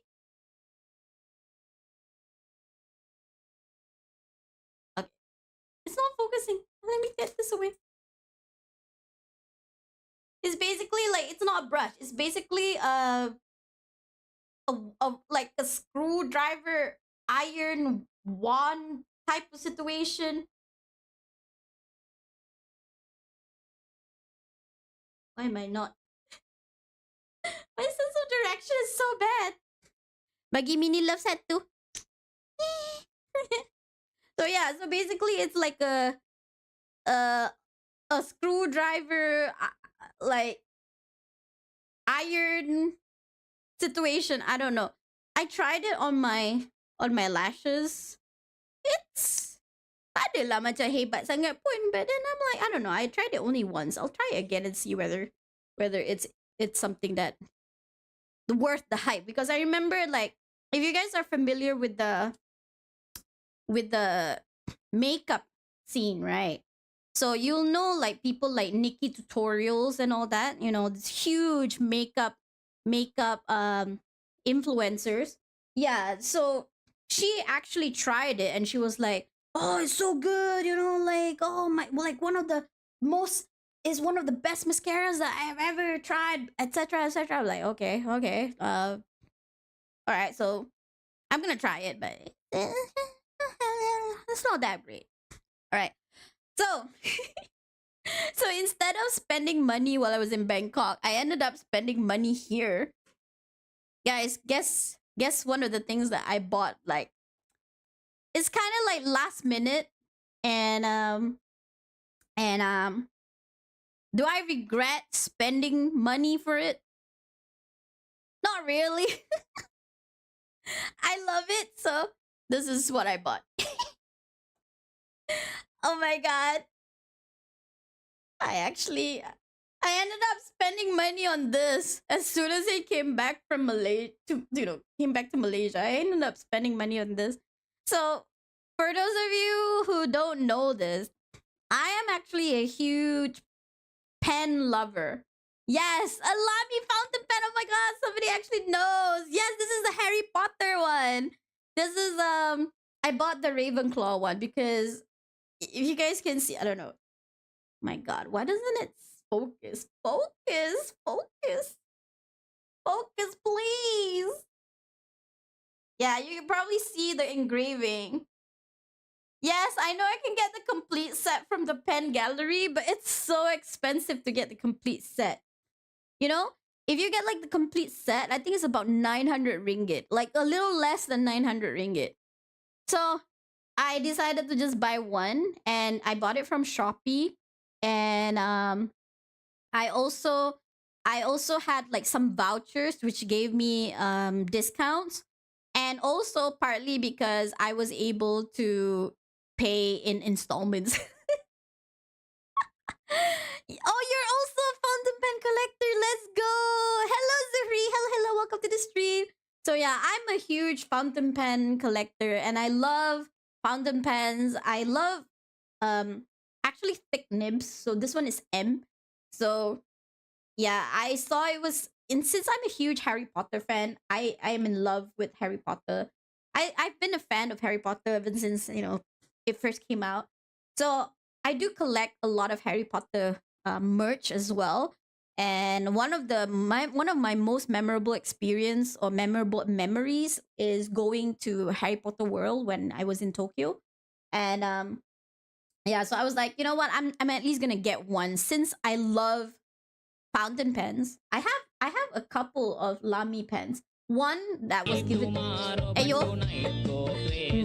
All you gotta do is just meet me at the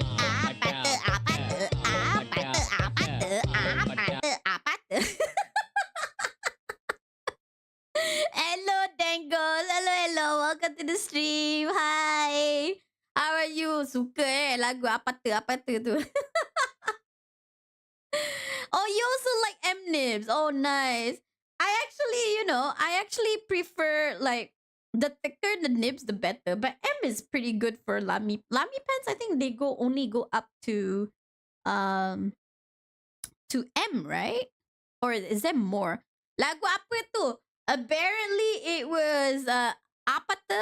APT in Indian. Lagu apa tu? Itulah tu. How are you, Spider Who? How are you? Welcome to the stream. I hope you're having a great weekend so far.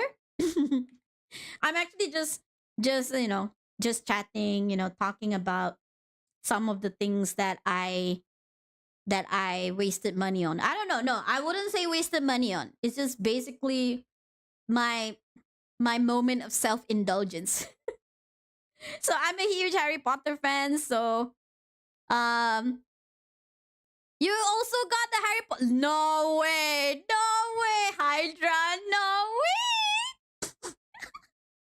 No amount of money can satisfy our greed over things. Yeah, that's the thing. That's the thing. It's just it's I don't, since I was thinking like I didn't really buy anything when I was in Bangkok, like, there wasn't anything special that I bought in Bangkok. It's mostly like things that I needed, skincare, clothes. Yeah, basically things that I would, wear or use on a daily basis. So this wasn't something that was indulgence.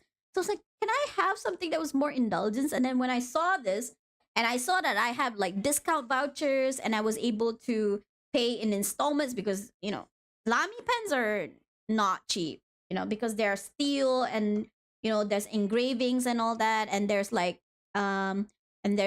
warranty and all that. So I decided to just, let's indulge myself. And I got this for like cheap as well. The ink, you know. Didn't buy Labu Labu. I did buy Labu Labu, but it was a keychain. I don't know where it was. I said my mom minta pick up. No way! No way! You got the whole set. Oh my god, you're so lucky. You're so lucky. Your mom really loves you. Hello, Tao Pork. Thank you so much for the lurk. So yeah. So by the way, yeah, who was it just now? I think it was Artemis. Artemis, did you buy the whole set or did you just like pick and choose which one? Yuda sampai rumah. Oh, welcome back. I'm glad you're home safe. So yeah, I'm a huge collector of fountain pens. I don't have that many because, they can be expensive. So I do have I think I have 3 Lamy pens, select Lamy pens, only 3. And then other fountain pens, I think it's mostly like gifts from family and friends. So, but this is definitely my most prized one right now because it's the Harry Potter one. I love Harry Potter. And yeah, so I do use it though. I don't just buy it because, to keep. I actually use it. I like journaling as well. If you guys like see my organizer, I tend to like organize. I do tend like to journal a little bit. Like this. Yeah. So journaling is something that I do. So using these fountain pens and stickers is also something that I enjoy doing. And I don't know, people say, "Oh my god, you're so old. Like why do you like to have stickers and stuff?" Like, why not? I love stickers. I love stickers. Let me be. Let me enjoy having stickers on my organizers. You know? It helps me to kind of like perk up my day. Yeah. Yeah, so Artemis, yeah, did you buy any of the Lamy pens? Harry Potter pens? Stickers makes me feel younger. That's the thing. It does, doesn't it? So, also, another thing that I picked up, makcik boleh buat calligraphy. I guess a little bit. I don't know whether I can do a lot of it. Hold on. Let me see if I can do it on stream for you guys. Where's my notebook? Hold on. I'm trying to look for my notebook. It's everywhere. My notebook is everywhere. Let me see if I can get pen and paper and I'll write something for you. Oh, there it is. I have this book, this notebook. Hold on.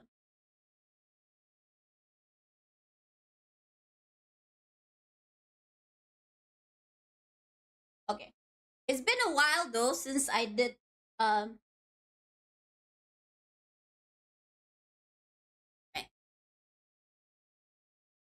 go in Miniso and all I can do is see. Okay, it's been a while though, but this is I used to learn how to do these type of writing, you know? I used to lah, but I haven't done it in a while, so I don't know whether I'll be able to still do it. You know? Let me see if I can still do it. Now you want more dango? Well, we have to go and do more dango. So let's see. Let me see if I can write Cal's name. Oh, no, no. This is wrong.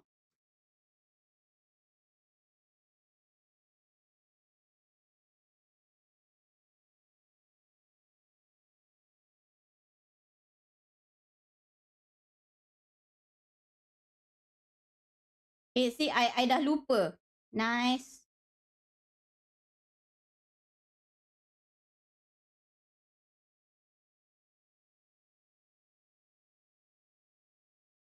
Nice try.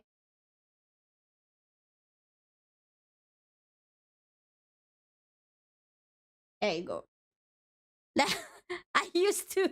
I can't remember now. I haven't practiced in a while.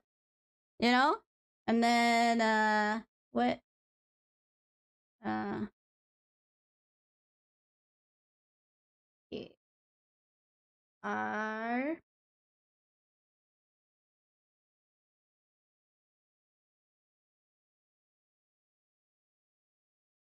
It's not good, guys, but it's Artemis. I that's what.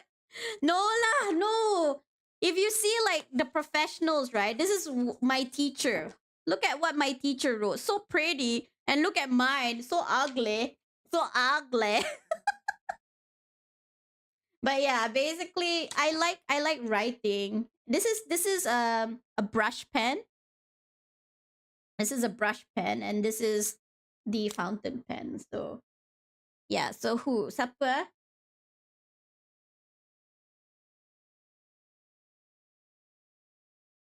Zuhri CC. Yeah, basically. Uh you know. So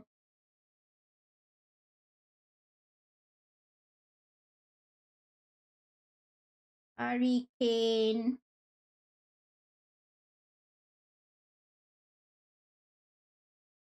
Okay, there we go. Boleh lah, a little bit. If I were to practice more, I think I could do it. But it's been a while. It's been a while. Dah lama dah tak practice. I actually need to practice. So, But dulu lah, I belajar. I learned. I actually learned. But, you know, these things need to practice. So kalau tak practice, you kind of forget. So that's why I need to keep practicing. I'm sorry, my teacher. Yeah, the last time I learned was in 2019. If you guys can see the date. See, my teacher wrote this in 2019. It's been so long. I haven't practiced. I'm sorry, my teacher. Oh, by the way, guys, I also bought this from Miniso. I'm actually gonna do this on stream one day. It's a like paint by numbers kind of situation. And I think Miniso has a Harry Potter collab also. So I'm actually I didn't like, I mean, I like the other stuff, but I felt like I didn't want to own it, you know, some of the merch. So this is the only thing that I decided to buy, and I'm planning to do this on stream. You know, you guys know that I actually love to do art. So I'm actually gonna go back into painting again. I actually do acrylic on canvas often. Last time during MCO, I did like so many acrylic on canvas paintings. But ever since I started working again, you know, like face to face, it just kind of got in the way, you know, work. I don't have time because painting acrylic on canvas takes a long time. Do I still have a previous painting? Hold on. I do. I do. Hold on, let me show you. There's one at the back here.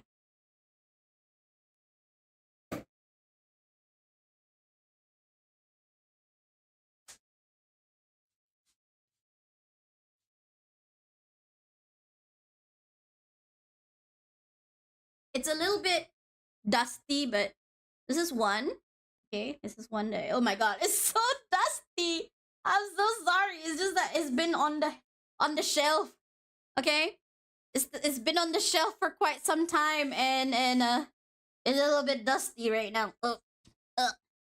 Okay, so this is one, and then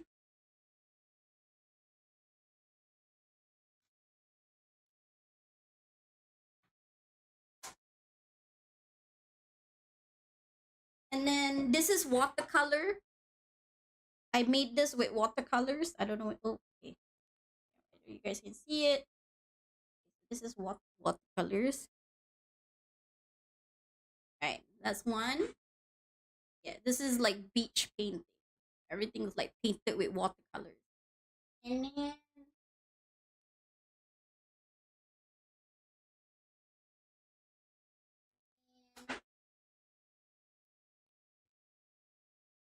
oh my god, it's so dusty. Okay. And I did this. I don't know whether you guys know Peaky Blinders. Okay, whether you guys can see it. Yeah. So dusty. Oh my god, I'm so embarrassed. The dustiness. There we go. Can you see it? Yeah, let's go. Yeah, there we go. So, so dusty, man.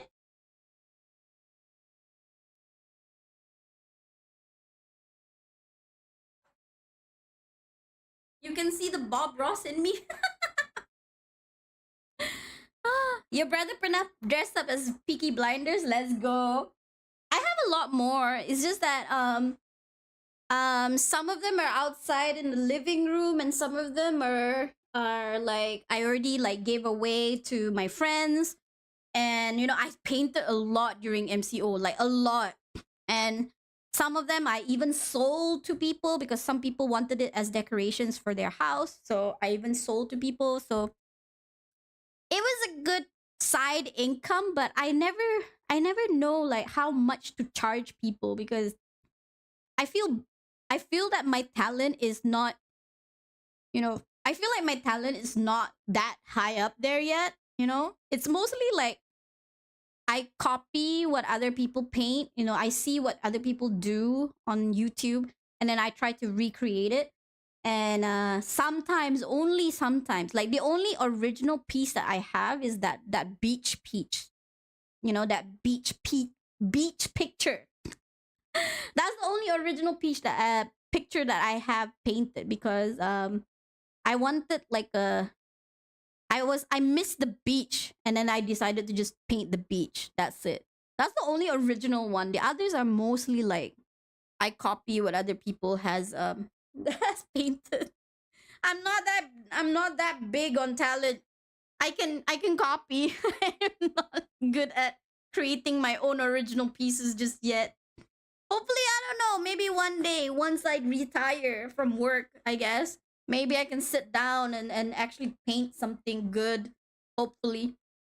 Oh, but since in the, yeah, I mean, I guess I get inspired, but it's good. But talk since I'm sharing with you guys, since I have like the hand cam on, I also wanted to share like some of the things that I bought but has never actually opened because I forgot about it. One of the things like I got this way back during the VT Expo. Like zaman bilid, zaman dulu-dulu, like VT Expo. I tak ingat. I actually put it aside and I forgot about it. It's a nasi lemak keychain, but inside it actually has the keychain of Limar and Asa. So this one is Asa, I think. Limar is green, right? So yeah. Oh my god. I actually forgot that I had this. Tula tu. Shopping. Pas tu tak ingat. Oi. Macam lah kayu sangat. And then I got this from I think who drew this? It was, yeah, this one's from Atta. So cute, isn't it? That's pumpkin. That's pumpkin. And that's Atta. That's me. That's Waltz. And this is, oh my god, what's her name? Who was it? Tala. Okay, wait. This is Tala. This is Atta. Yeah. Oh my god. Some of the things that I bought in the past, but I totally forgot that I had. Hold on. I also had something else. Give me a second. Give me a second. Oh yeah, I got this from Rika. Rika gave this, because she had like her own booth. So cute. See, I remember like having this, but totally forgot about it. Like, hold on, let me try to put it together. How do I put this together? So obviously this goes here. This goes here. Oh my god. Am I doing it right? I might end up like okay. Alright. Shopee Pay later is very scary. Oh no, yeah, betul. It is very very scary. So before you use Shopee Pay, you guys better make sure that you know what you're getting yourself into. I actually read on Twitter, right? There was this lady, you know, her husband nearly divorced her because she shopped using Shopee Pay, and by the end of the month, her husband was shocked at the amount that he had to pay. He had to pay nearly 800 ringgit worth of stuff bought on Shopee. He was like, "What the heck did you buy? Like up all the way up to 800 ringgit." I mean, for some people, 800 ringgit might not sound like a big deal, but for most people, 800 ringgit is a lot of money. It's a lot of money. It can take like a chunk of your expenses. You know? Hey, hello, Shana. Hello. Welcome to the stream. Oh my god, long time no see. How have you been? Yeah, if you have the mindset, if you can't afford it, don't buy it. That's actually a really good mindset. I'm trying to put this together. Hopefully, I'm doing it right. It's Rika's mini standee. Okay. Yeah. Oh, how's my holiday trip? It was good. It was both fun and stressful at the same time. you know, fun because it's a trip. I get to go to a different country, but stressful also because I was with my mom and I had to prioritize her comfort and her needs above all else. Annyeong, annyeong. Hello, Z1. Hello. Welcome to the stream. How are you, Zed? I've been noticing you on Naga stream. I know Naga has been playing a lot of Valorant, so you'll definitely enjoy her Valorant gameplay. Yeah, I mean, it's not tiring per se. It's just stressful because, like I said, I have to prioritize my mom's comfort above all else. And my mom can be a little bit on the high maintenance side. So it can be tough, especially when I actually prefer to travel backpacking. I've always backpacked when I travel. Oh, look at her mini standee, isn't it cute? Like I've always preferred backpacking. Hold on, and so backpacking, I basically just buy like cheap stuff and I don't shop that much because shopping is not my main priority. So whenever I travel with my mom, it ends up being very expensive because I have to consider her wants and her needs. So since she wants to go shopping and she is uncomfortable using public transport, so yeah, that's when my expenses go way up, Oh, look at her keychain. Isn't this cute? Yeah. Oh, what is this? I never actually opened this until now. My god, I'm so sorry, Rika. Oh, this is a crane. This is an origami crane. Nice. I don't know how it stands though. How does it stand? I don't know how to make it. Oh, there it is. There it is. There we go. Okay, I know how to make it stand now. I know how to make it stand now. Yeah, let's go. It is. Hold on. Okay, so it's supposed to be like this. Like this. Yeah. All I need is a lot of money for traveling. Actually, you don't need a lot of money for traveling. Okay? It probably originally I originally, yes, you do need money for traveling in terms of the flight tickets and the in terms of the hotel accommodation. But if you're really careful with how you spend, you don't have to spend that much money. Seriously, tak payah pun. Like it doesn't have to be that expensive. Because I remember when I was in Japan, I really budget. I didn't spend that much. I didn't end up spending that much for my trip in Japan. And also when I was going to Germany as well, I didn't spend that much when I was going to Europe because I really followed my budget. But when you have like other people to think about, yeah, that's when you really kind of cannot like follow your own budget sangat lah. I want to try find ticket during sale for countries I want to go. Oh, which country do you want to go to? Oh, I bought these postcards and I totally forgot about it. These are so cute. Beachy Mao. Okay, it's from the Instagram is Beachy Mao. I love it because it's cats. Okay, look at the postcards. They're so adorable. Look at the postcards. Look at this postcard. How much is not much? Okay, when I went to Europe, right? Is Europe safe to travel alone? Now with the whole Islamophobia situation, the whole Palestine situation, I probably won't say it's safe that much unless, if for females, probably not so safe because, people can really identify you as Muslim because of the hijab, right?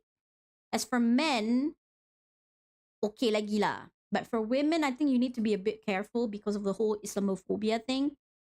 But you still can be safe. I traveled to Germany, Holland, by myself, but I had friends there. But traveling there is not really much of an issue. So just be careful, take care of your belongings because Europe is very, very notorious for pickpockets. So yeah, be careful of your stuff. Make sure that you take care of your stuff and don't actually, be careless with the things that you're bringing. Then you should be fine. But be careful also with how you deal with people. Don't get riled up quickly because of what people say or what people might do in terms of, like like uh they might do gestures that might not be appropriate. Just ignore it and just be on your way. That's all I can say. Like now, political because of the political climate, it's not so safe for women to be traveling alone. So always be with someone. Be with someone. Okay, so coming back to budget, I remember how much was my Japan trip. Hold on, let me think. Okay.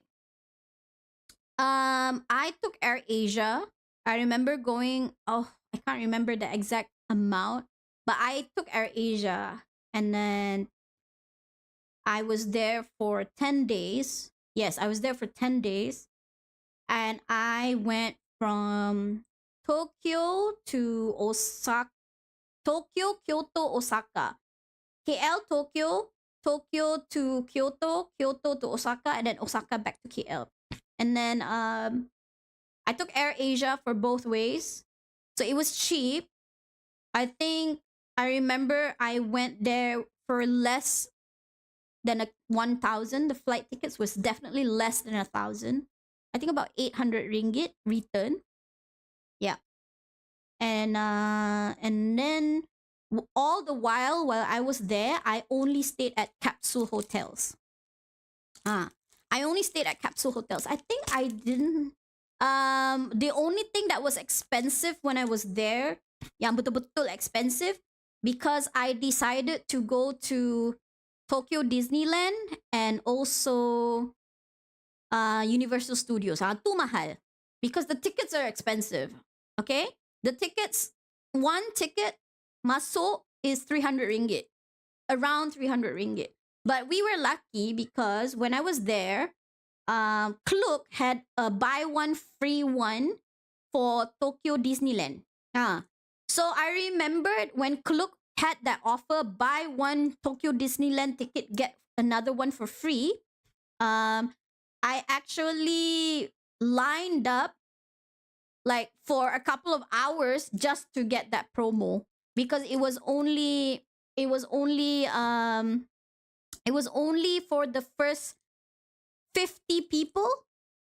Okay, only for the first 50 people to actually get that promo. So I remember lining up for that. Oh my god, oof.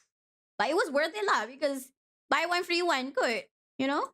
Yeah, so I think from instead of paying 300 ringgit for the ticket, I managed to get it for down to 100 something je. And then capsule hotels, yes. I stayed at capsule hotels and dorms je. I remember when I was in Tokyo, I stayed in the Shibuya area. Wait, no. Shinjuku area. I stayed in the Shinjuku area. Yes, worth the effort, totally. So when I was in Tokyo, I stayed in Shinjuku area. It was a dorm. So it had 2 dorm. It was an all-female dorm. There was 8 people in that dorm. And yeah, it was quite affordable. And then in Kyoto, yeah, it was also a dorm. And then in Osaka, it was capsule hotel. So if you guys travel that way, right, then you can cut down on a lot of your expenses. And then also, I mainly ate like in Japan, I mainly ate like 1 meal a day. One big meal a day. Pagi, I makan onigiri. And then basically, you know, onigiri all the way until like dinner time or lunchtime. You know, either you eat lunchtime or dinner time. So one big meal during lunch and then onigiri again if you're hungry later in the night. That's how I save money lah, because it depends on what you want to spend your money on. And I wanted to spend my money on going to the theme parks. Is the onigiri expensive? I think it was about 500 yen. 500? Wait, no, it's not that expensive. No, it's not 500 yen. It's definitely cheap. It's not expensive. 100 yen? Is it 100 yen? Berapa ringgit? 100 yen gitu? I can't remember. Oh my god. But it's definitely not expensive. And there's a lot of halal punya choices, you know? Don't go for the ones that has meat in it. Go for the ones that has vegetable in it, you know? And also if you do, and also because I wanted like authentic Japanese barbecue, that's what I spent my money on. So instead of buying like food all the time, I can simpan for the food that I really want to eat. So there was a very legit halal Japanese barbecue that I went to in Tokyo. I tried that. And then there was also the halal ramen place that I tried. And then in Kyoto also, I wanted to try the apa tu? The okonomiyaki. Yeah, I tried that. So I spent money. Those I spent money on, you know? And also in Osaka, yes, in Osaka, there was a Michelin star okonomiyaki. I definitely wanted to try a Michelin star restaurant for once. It wasn't, you know, that restaurant that I went to, right? The Michelin star restaurant. It wasn't even like a proper, macam, it wasn't even like a high-end restaurant. It was just like a hole-in-the-wall type of restaurant. Macam, so nondescript. You pergi kan, you tak kesangka macam, wow, this is a Michelin star restaurant, you know? But it was, and you can actually see them displaying the Michelin star that they got. So I wanted to try that. So of course you gotta pay a little bit. So you save money for those things, you know? Yeah. If I'm gonna go spend so much money, pasal so much things you wanna buy, yeah. I did buy a lot of stuff, you know. I bought like skincare. I bought like, you know, souvenirs for myself, literally. So that's why I said the money that you want to spend on for your souvenirs, you put aside. But money you want to spend on for your travels, you don't touch. Only use that for your travels. I went to Germany and I said I was vegan because I cannot eat meat. Oh, but you know, the thing is in Germany, right? There's so many like Turkish restaurants. Like there's so many Turkish people that I didn't have any issues finding halal food at all. Both Germany and Holland. Like I didn't have any problems finding halal food because there were so many Turkish restaurants. So everywhere I go, there would be like a kebab store, or there would be like a Turkish restaurant, or there would be like an Indian restaurant you know that was owned by a Pakistani, Muslim Pakistani. So I was like, not an issue. Hey, Jen! Oh my God, pregnant Jen Rain. Hello, hello, welcome to the stream. For those of you who don't know who I am Machi Simmer. I am a crazy cat lady auntie gamer and everyone's favorite auntie on Twitch. Rawr. Oh, I'm also on YouTube now. How are you? How was your stream, Jen? How was Wuthering Waves? Hold on, let me give you a shout out. Oh my God, I actually forgot to give shout out to Althea just now. Zeno gonna be dancing after he's showing his Laju eh, laju. No, the context was Zeno bought like gacha boxes of birds yesterday. I was Gacha watching that. boxes of birds? Gacha boxes of birds? Is there even such a thing? How's your comeback stream? I don't know. This is your comeback stream, right? But yeah, technically, it's been a while since you last came back. Kena lah buat kerja. Bengong. Hey, Kai. A lot. One of my friends said back then a lot of Turkish people who moved. Yeah, that's the thing. So I don't think it's much of an issue to get halal food. Honestly, lah, I think a lot of places now have a lot of halal food. Like in Bangkok, I was quite surprised that I had no issues finding halal food. Like very easily, I found halal food. Machi, is makan time. Oh, another 30 minutes, then I makan. After this, I makan. How are you, Pumpkin? Look, it's Pumpkin. It's Pumpkin. Pumpkin is here. First week was fine, but second week susah. Oh, I see. Where I mean, if you don't mind me asking, where exactly in Germany were you? Because when I was in Germany, when I backpacked there, I only went to Cologne. Yeah, I was mostly in Cologne, and then I went to my friend's house in Hamburg. But my friend kind of helped me out with the food there, and then I went to Holland. So Holland also didn't have much of an issue finding halal food for me. You went to Frankfurt. Ah.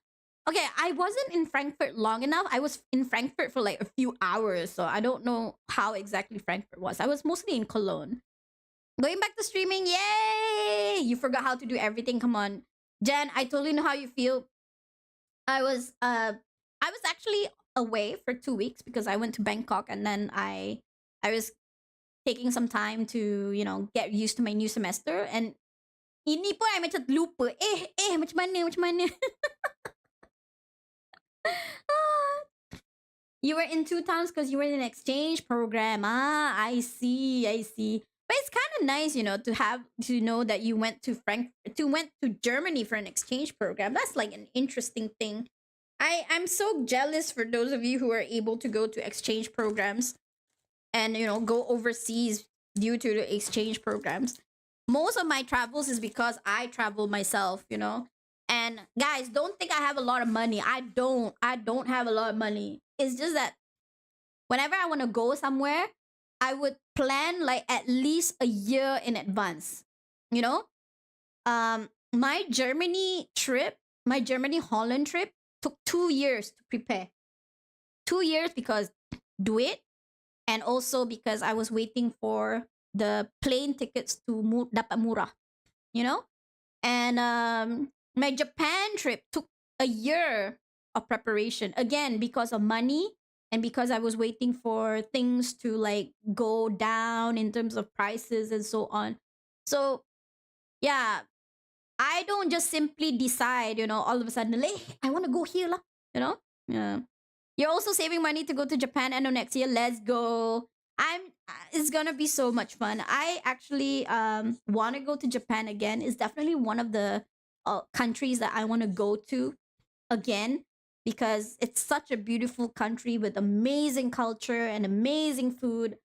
But Hydra wants to go to Japan, and hopefully, inshallah, please pray for us guys that we get married, and hopefully that will be our honeymoon destination. I'm hoping.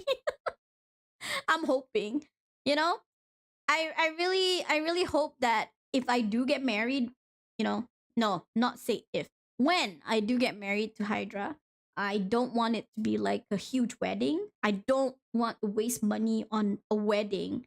I want a simple wedding, and then after that, I want to spend whatever money that I have left traveling with him, because Hydra has never left the country, guys. Unfortunately, I think he has lah. Dia pergi umrah lah. Tak silap. He went to umrah, but apart from that, he has never left the country. So I really wanna, expose him to new cultures, new places, new experiences, so that he and I can share some of the joys of life. Chewa, chewa. Okay lah. No more of this mushy stuff. Ew, ew. Oh my gosh. Okay, chat lah. And minum tea sikit.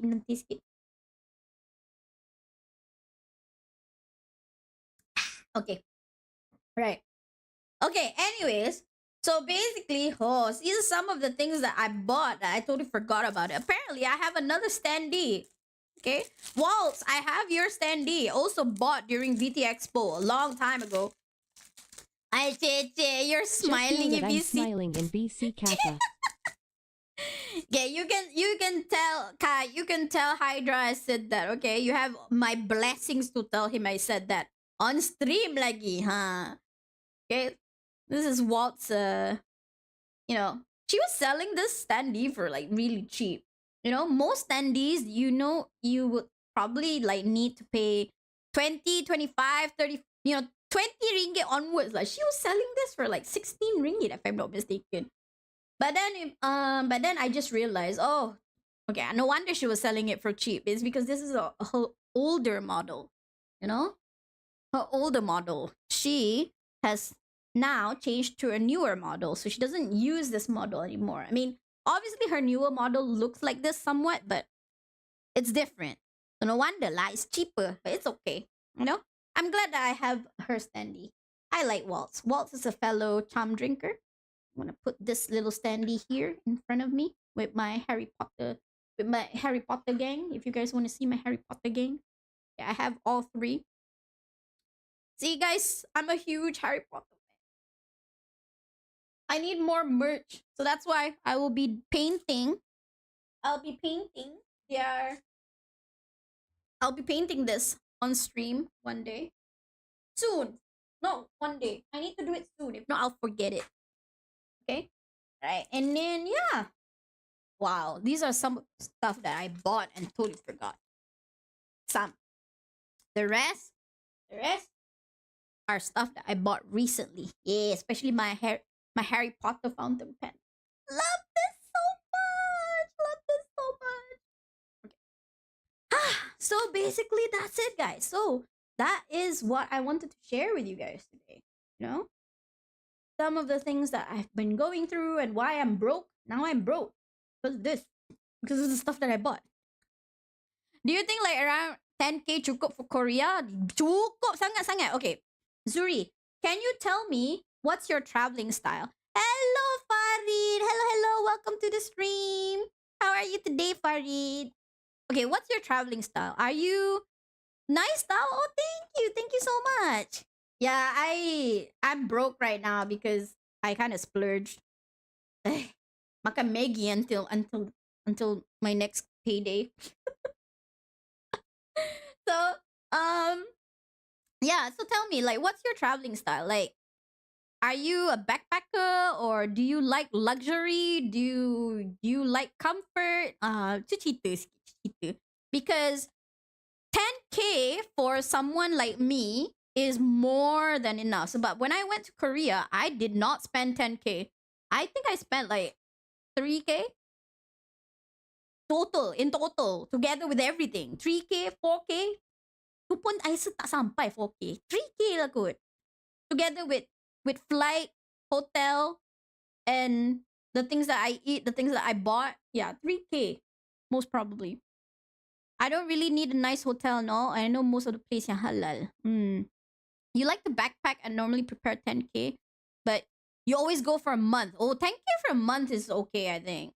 You're planning to get Airbnb. How many people are there with you? Berapa orang?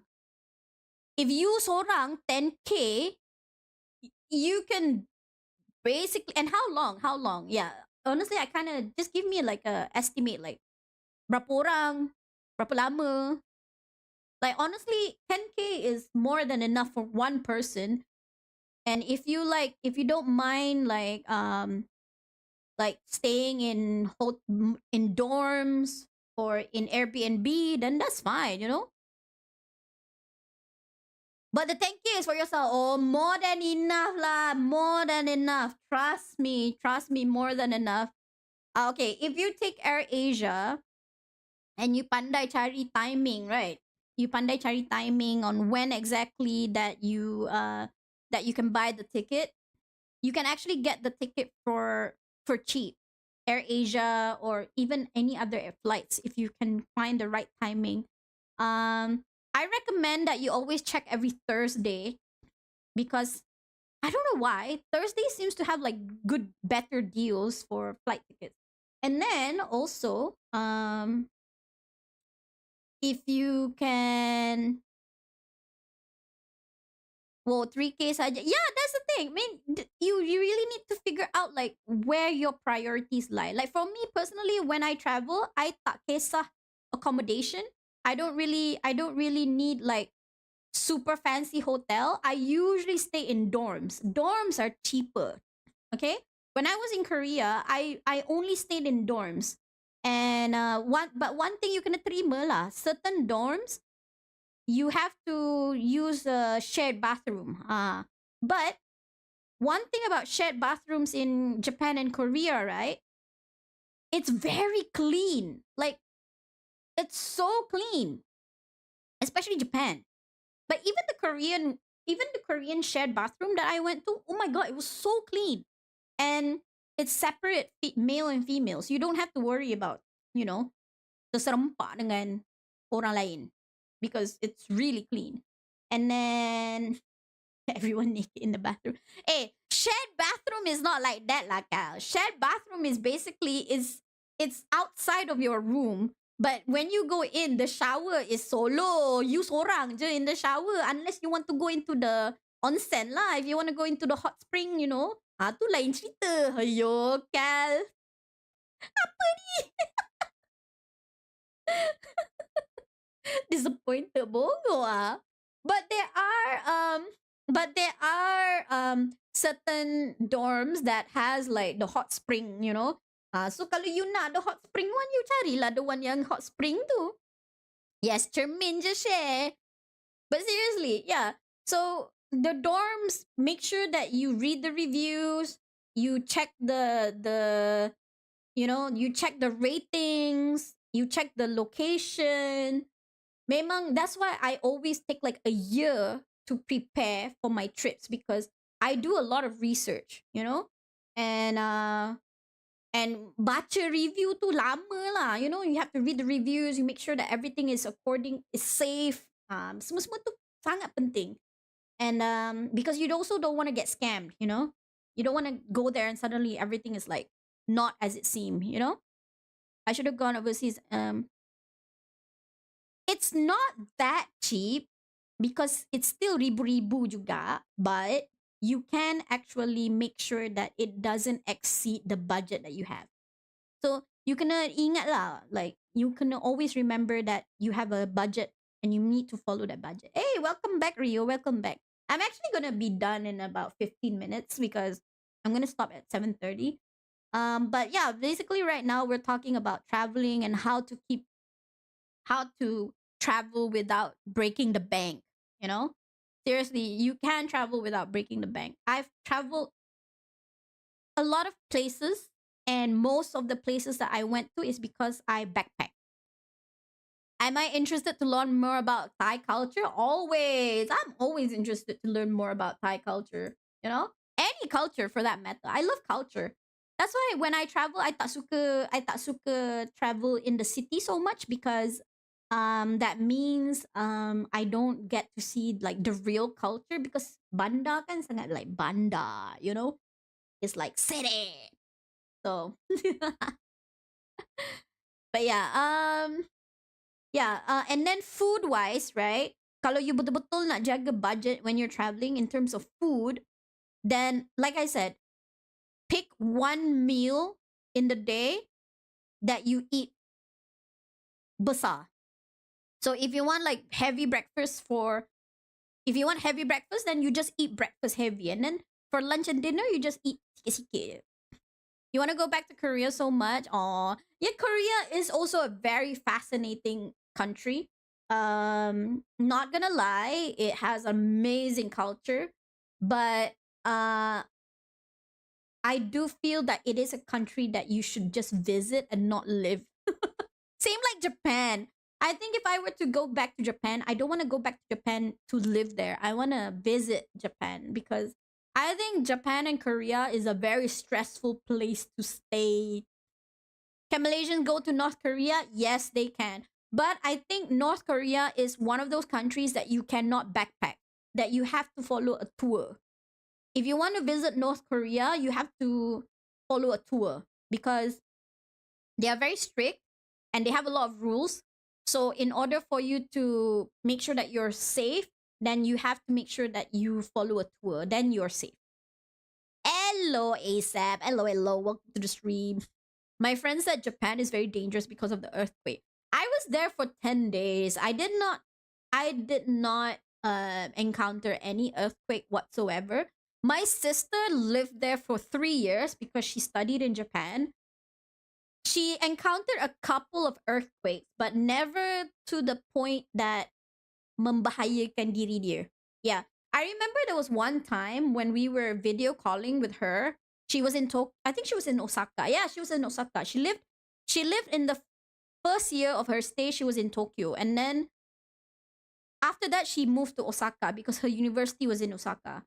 So when we were video calling, suddenly she said, oh, an earthquake. She can feel an earthquake. So nampak lah bergegar-gegar tu, but it wasn't to the point that membahayakan, you know?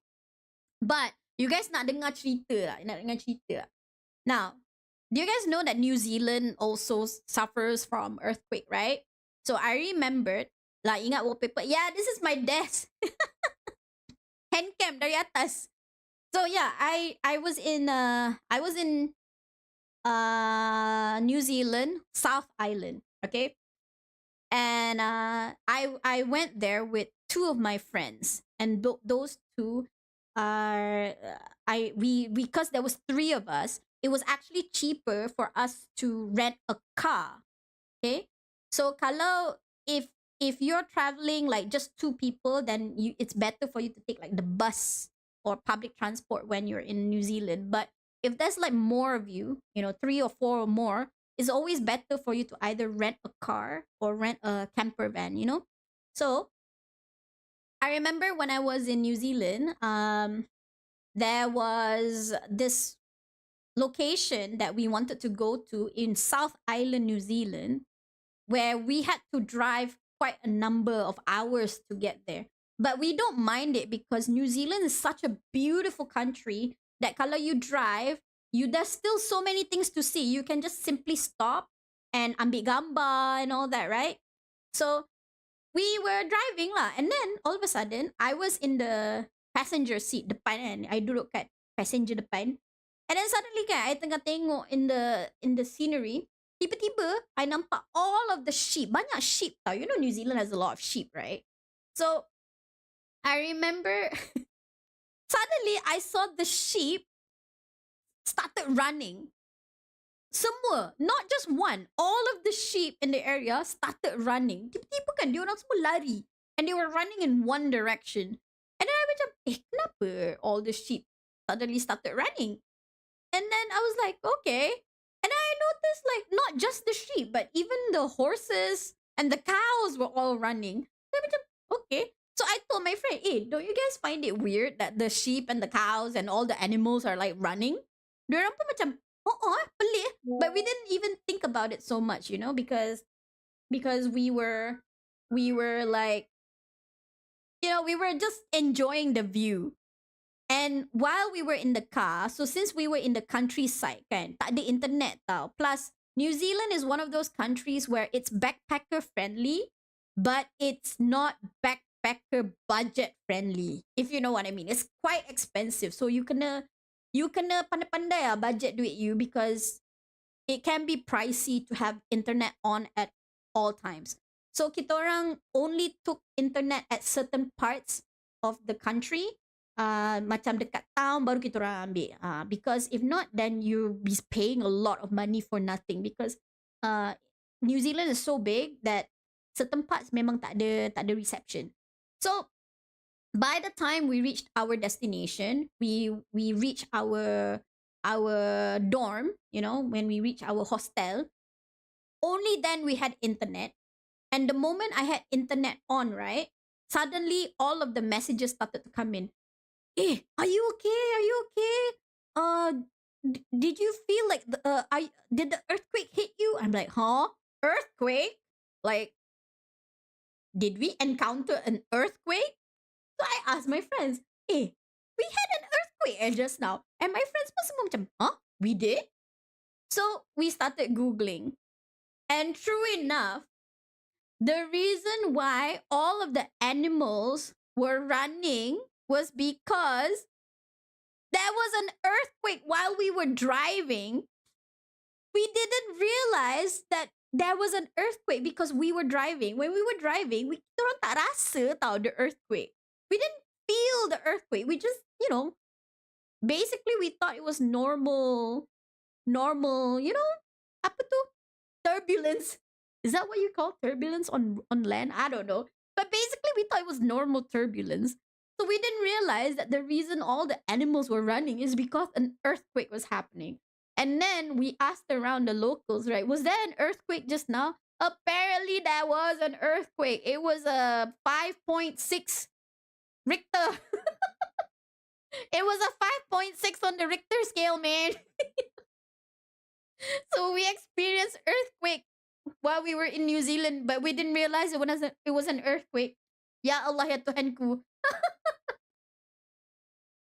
So yeah. So I don't know if you if you guys ask me to explain how was an earthquake experience is like, I'm like, It is 5.6. But apparently in New Zealand, it's not that scary, because I think for them, when it reaches 6.5, then they worry. For them is like anything below 6 is meh to them. Because when I asked them about it, they were like, yeah, we had an earthquake. It was 5.6. I'm like, okay. Like, oh man. Okay. But yeah, that was my experience. Any countries can you recommend? Because I really want to travel. Okay. If you want nature, kalau you like the outdoors and you like nature, and you want somewhere outside of Asia, then I recommend New Zealand. Because New Zealand is beautiful. Oh my god, it's so amazingly gorgeous. But it's nature. You need to be outside. You need to touch grass. Okay? Because that's where the attraction is when it comes to New Zealand. Ear grass. But if you want culture, you want experience culture, you want to see the lifestyle of people, and I think of definitely Japan, Korea. As a shut-in person, grass to grass to apa? Oh, grass to apa? But yeah, if you want nature and you want outside of Asia, I definitely recommend New Zealand. But if you want culture, then definitely Japan, Korea. And then if you want easy food, macam senang nak travel, senang nak makan, I also recommend Iran. Iran, oh my god, Iran is so amazing. Like the people there are so friendly. Like I pergi sana and I had so many people giving me free food. I tak tahu kenapa. I don't know, maybe I look starving or something.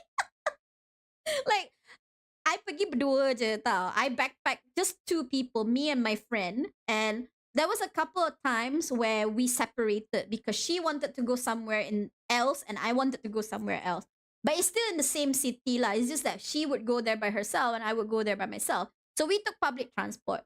And then there was a couple of times in the bus, right? These people, these ladies would ask me, "Oh, where are you from?" They're very friendly. So I would say like, "Hi, I'm Malaysian and I'm just here to visit your country. It's so beautiful." You know, you check that lah, benda-benda normal that people like to hear. The next thing I know, I get food.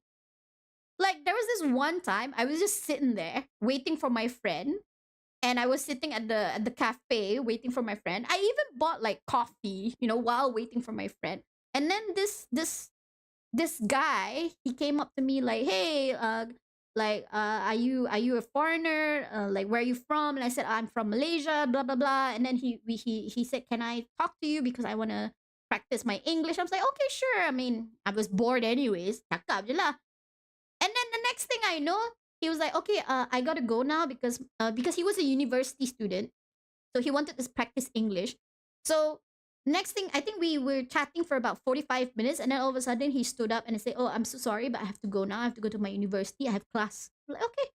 But then after he left, suddenly a plate of food, nasi with meat, with kebab on it, you know, like rice with kebab came. And I was like, "Hey, I didn't order this." "Oh, that guy that you were talking to gave you this food as a thank you for helping him with his English." I'm like, "Huh?" I'm like, "Hey, yeah, free food." You know? That's one time. And then another time, I was on the bus on the way to Tehran. Okay? I was on the way to Tehran. And then while they stopped at the R&R. Everyone else left, but I was too tired. I was sleepy. So I just stayed in the bus. I wanted to sleep. And then this lady with her two kids came up to me like, "Oh, are you okay?" I'm like, "Yeah, I'm okay. I'm just sleepy. I want to sleep." And she's like, "Okay, you don't want to go and eat?" I'm like, "No, no, no. I'm not hungry." And then she came back up and she gave me a bun and ice cream. I'm like, "Okay, thank you so much. Why you people like to feed me?" You wouldn't eat it? I said, "Nah, I think if he actually drugged it, I don't think he would have left and then." But the thing is, honestly, I guess to be on the safe side, I shouldn't have eaten it, but I don't know. I just felt that he was genuine, and true enough, he was genuine. Nothing happened. He literally gave me the food because he was genuinely happy to have someone to speak in English. He really wanted to practice his English, you know? You should go to Marrakesh. Oh, that's definitely one of the places that I would love to go to. But again, ever since COVID, it's been finances has been a little bit tight, because of some things that I have to take care of. But no, I'm trying my best to start get in the groove of traveling again. But if I do get in the groove of traveling again, um yeah, you guys probably won't be able to see me stream as often. But still, yeah, there's a lot of experience that I experienced. Yeah, I think one of the countries that I would love to visit again would be New Zealand. I would love to go back to Iran, Japan. Those three are definitely top three on where I would like to go again. You can get full for the entire day with 10 ringgit. Really? Is that cheap? Wow. Stream while traveling? That's actually a good idea. I was actually thinking about it while I was in Bangkok, you know. A lot of people actually wanted me to stream while I was visiting Bangkok. But that's one thing about being a VTuber. How to actually stream without exposing yourself, you know? And also, that's the thing. Like, I don't know whether my internet would be strong enough in order to actually stream. I guess in Bangkok it shouldn't be much of an issue, because now they have like eSIM, you know? I remember when I was in Bangkok, I only used eSIM and it was so easy to set up. And I think most smartphones nowadays would actually allow the usage of eSIM. But you know, but it can be expensive if you want unlimited data. Yeah, that's one thing. It's really cheap. The sandwich costs like 3 to 5 ringgit. So, yeah, it's the same like Iran. Iran also, you order rice. You think it's for yourself, but it's actually enough for two people. So that's why my friend and I, whenever we ordered rice to eat in Iran, we always share, you know? And then the guy was like, sometimes I, because my friend is very attractive. She's very pretty, so guys tend to, try to flirt with her by giving her extra, by giving her free stuff all the time. So they always like, oh, do you not have money? Do you want more food? I can buy for you. Talking to my friend. And I was like, no, I'm okay with it. She gets free stuff. I get free stuff too. But we always like, nah, it's fine. It's because there's a lot of money. So yeah, it's interesting. It's interesting. Traveling is interesting. But of course, there's definitely ups and downs of traveling.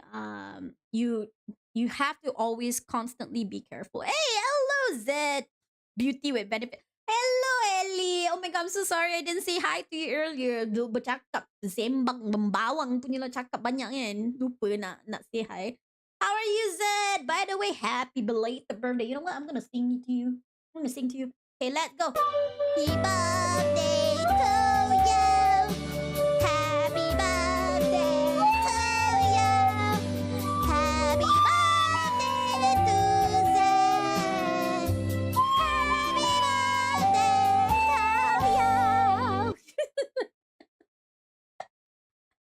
By the way, guys, it was Zed's birthday a couple days ago. So please say happy birthday to him. And he is currently back here with us for a few, I don't know, for a while. So I'm hoping that I'll be able to see him before he goes off again to Aussie. That's actually another country that I want to visit. I believe it or not, guys, of all the places that I've gone to, I have not gone to Australia. I need to make it a point to go back to not go back to visit Australia. Yeah. Yes. Happy birthday to Zed. Yeah, you know what? I think once maybe I'll make it a point like when Zed has his semester break, I'll go visit him one day. I'll make it a point. But one thing I hate about visiting Australia is we have to apply for a visa. Susah betul lah. Why need to apply for visa? Annyeong. Hello, Boopui Meow. Hello, Boopui. How are you today? I hope you're good. I hope you're having a great weekend so far. Wait, graduation season? When is graduation season? When?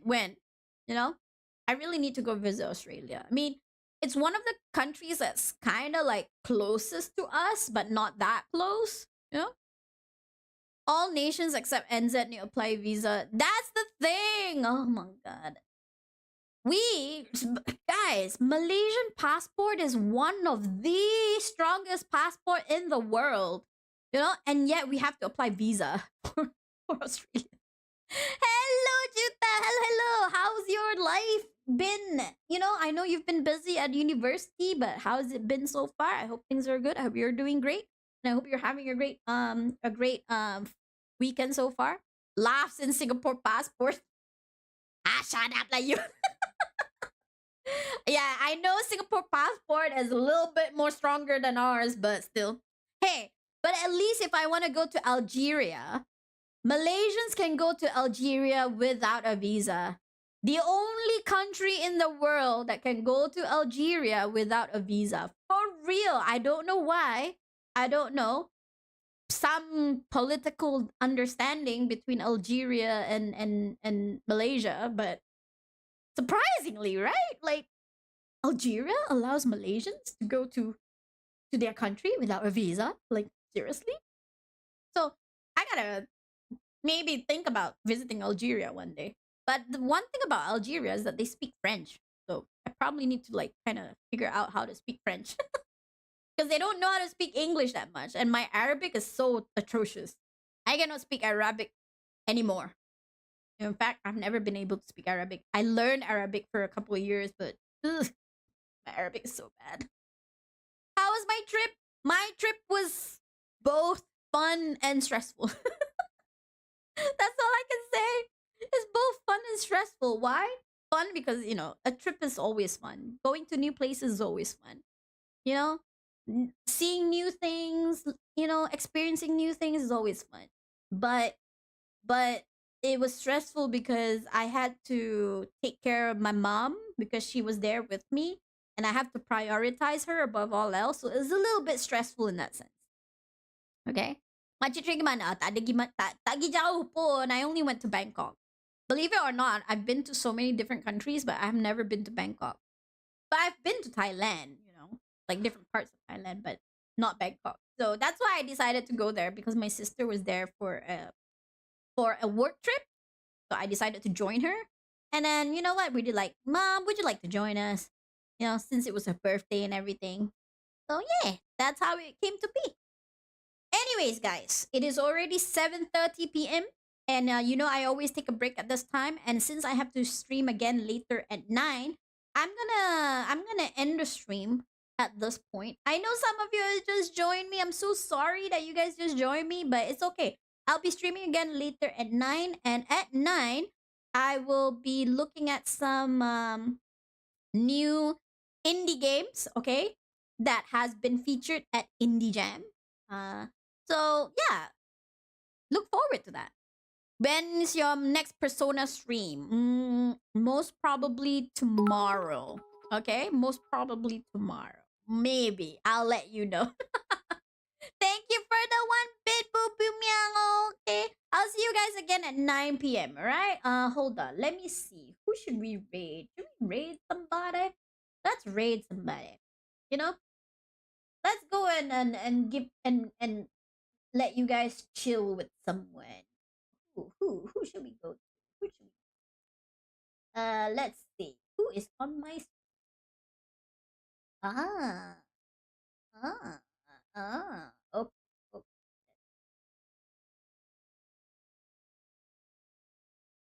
Oh, I see. I see. Elfie is doing an endurance stream. Maybe we should go and visit Elfie since she's doing an endurance stream. I don't know what she's doing. Oh dang, Starfire is also doing an endurance stream. What's with the endurance stream happening right now? Never mind. Let's go. Since I saw Elfie first, let's go and visit Elfie and say hi to her. Okay, right. And yeah, for those of you who are my subscriber, hold on, give me a second. For those of you who are my subscribers, this can be your raid message. Okay, just copy and paste, and you'll be able to see my emotes. Okay, like this. Okay, but if you're not a subscriber, then don't worry. You guys can use this raid message instead. Okay, the one with the cat emote is free for everybody. Okay, so let's go say hi to Elfie Mago. She's doing an enduring stream. I think it's because she also had like a hiatus and she's just back. So let's go say hi. All right. She is currently on VR chat. All right. I'll see you guys at 9. Bye, guys. See you all soon. And we are going to go in 6, 5, 4, 3, 2, and 1. Let's go.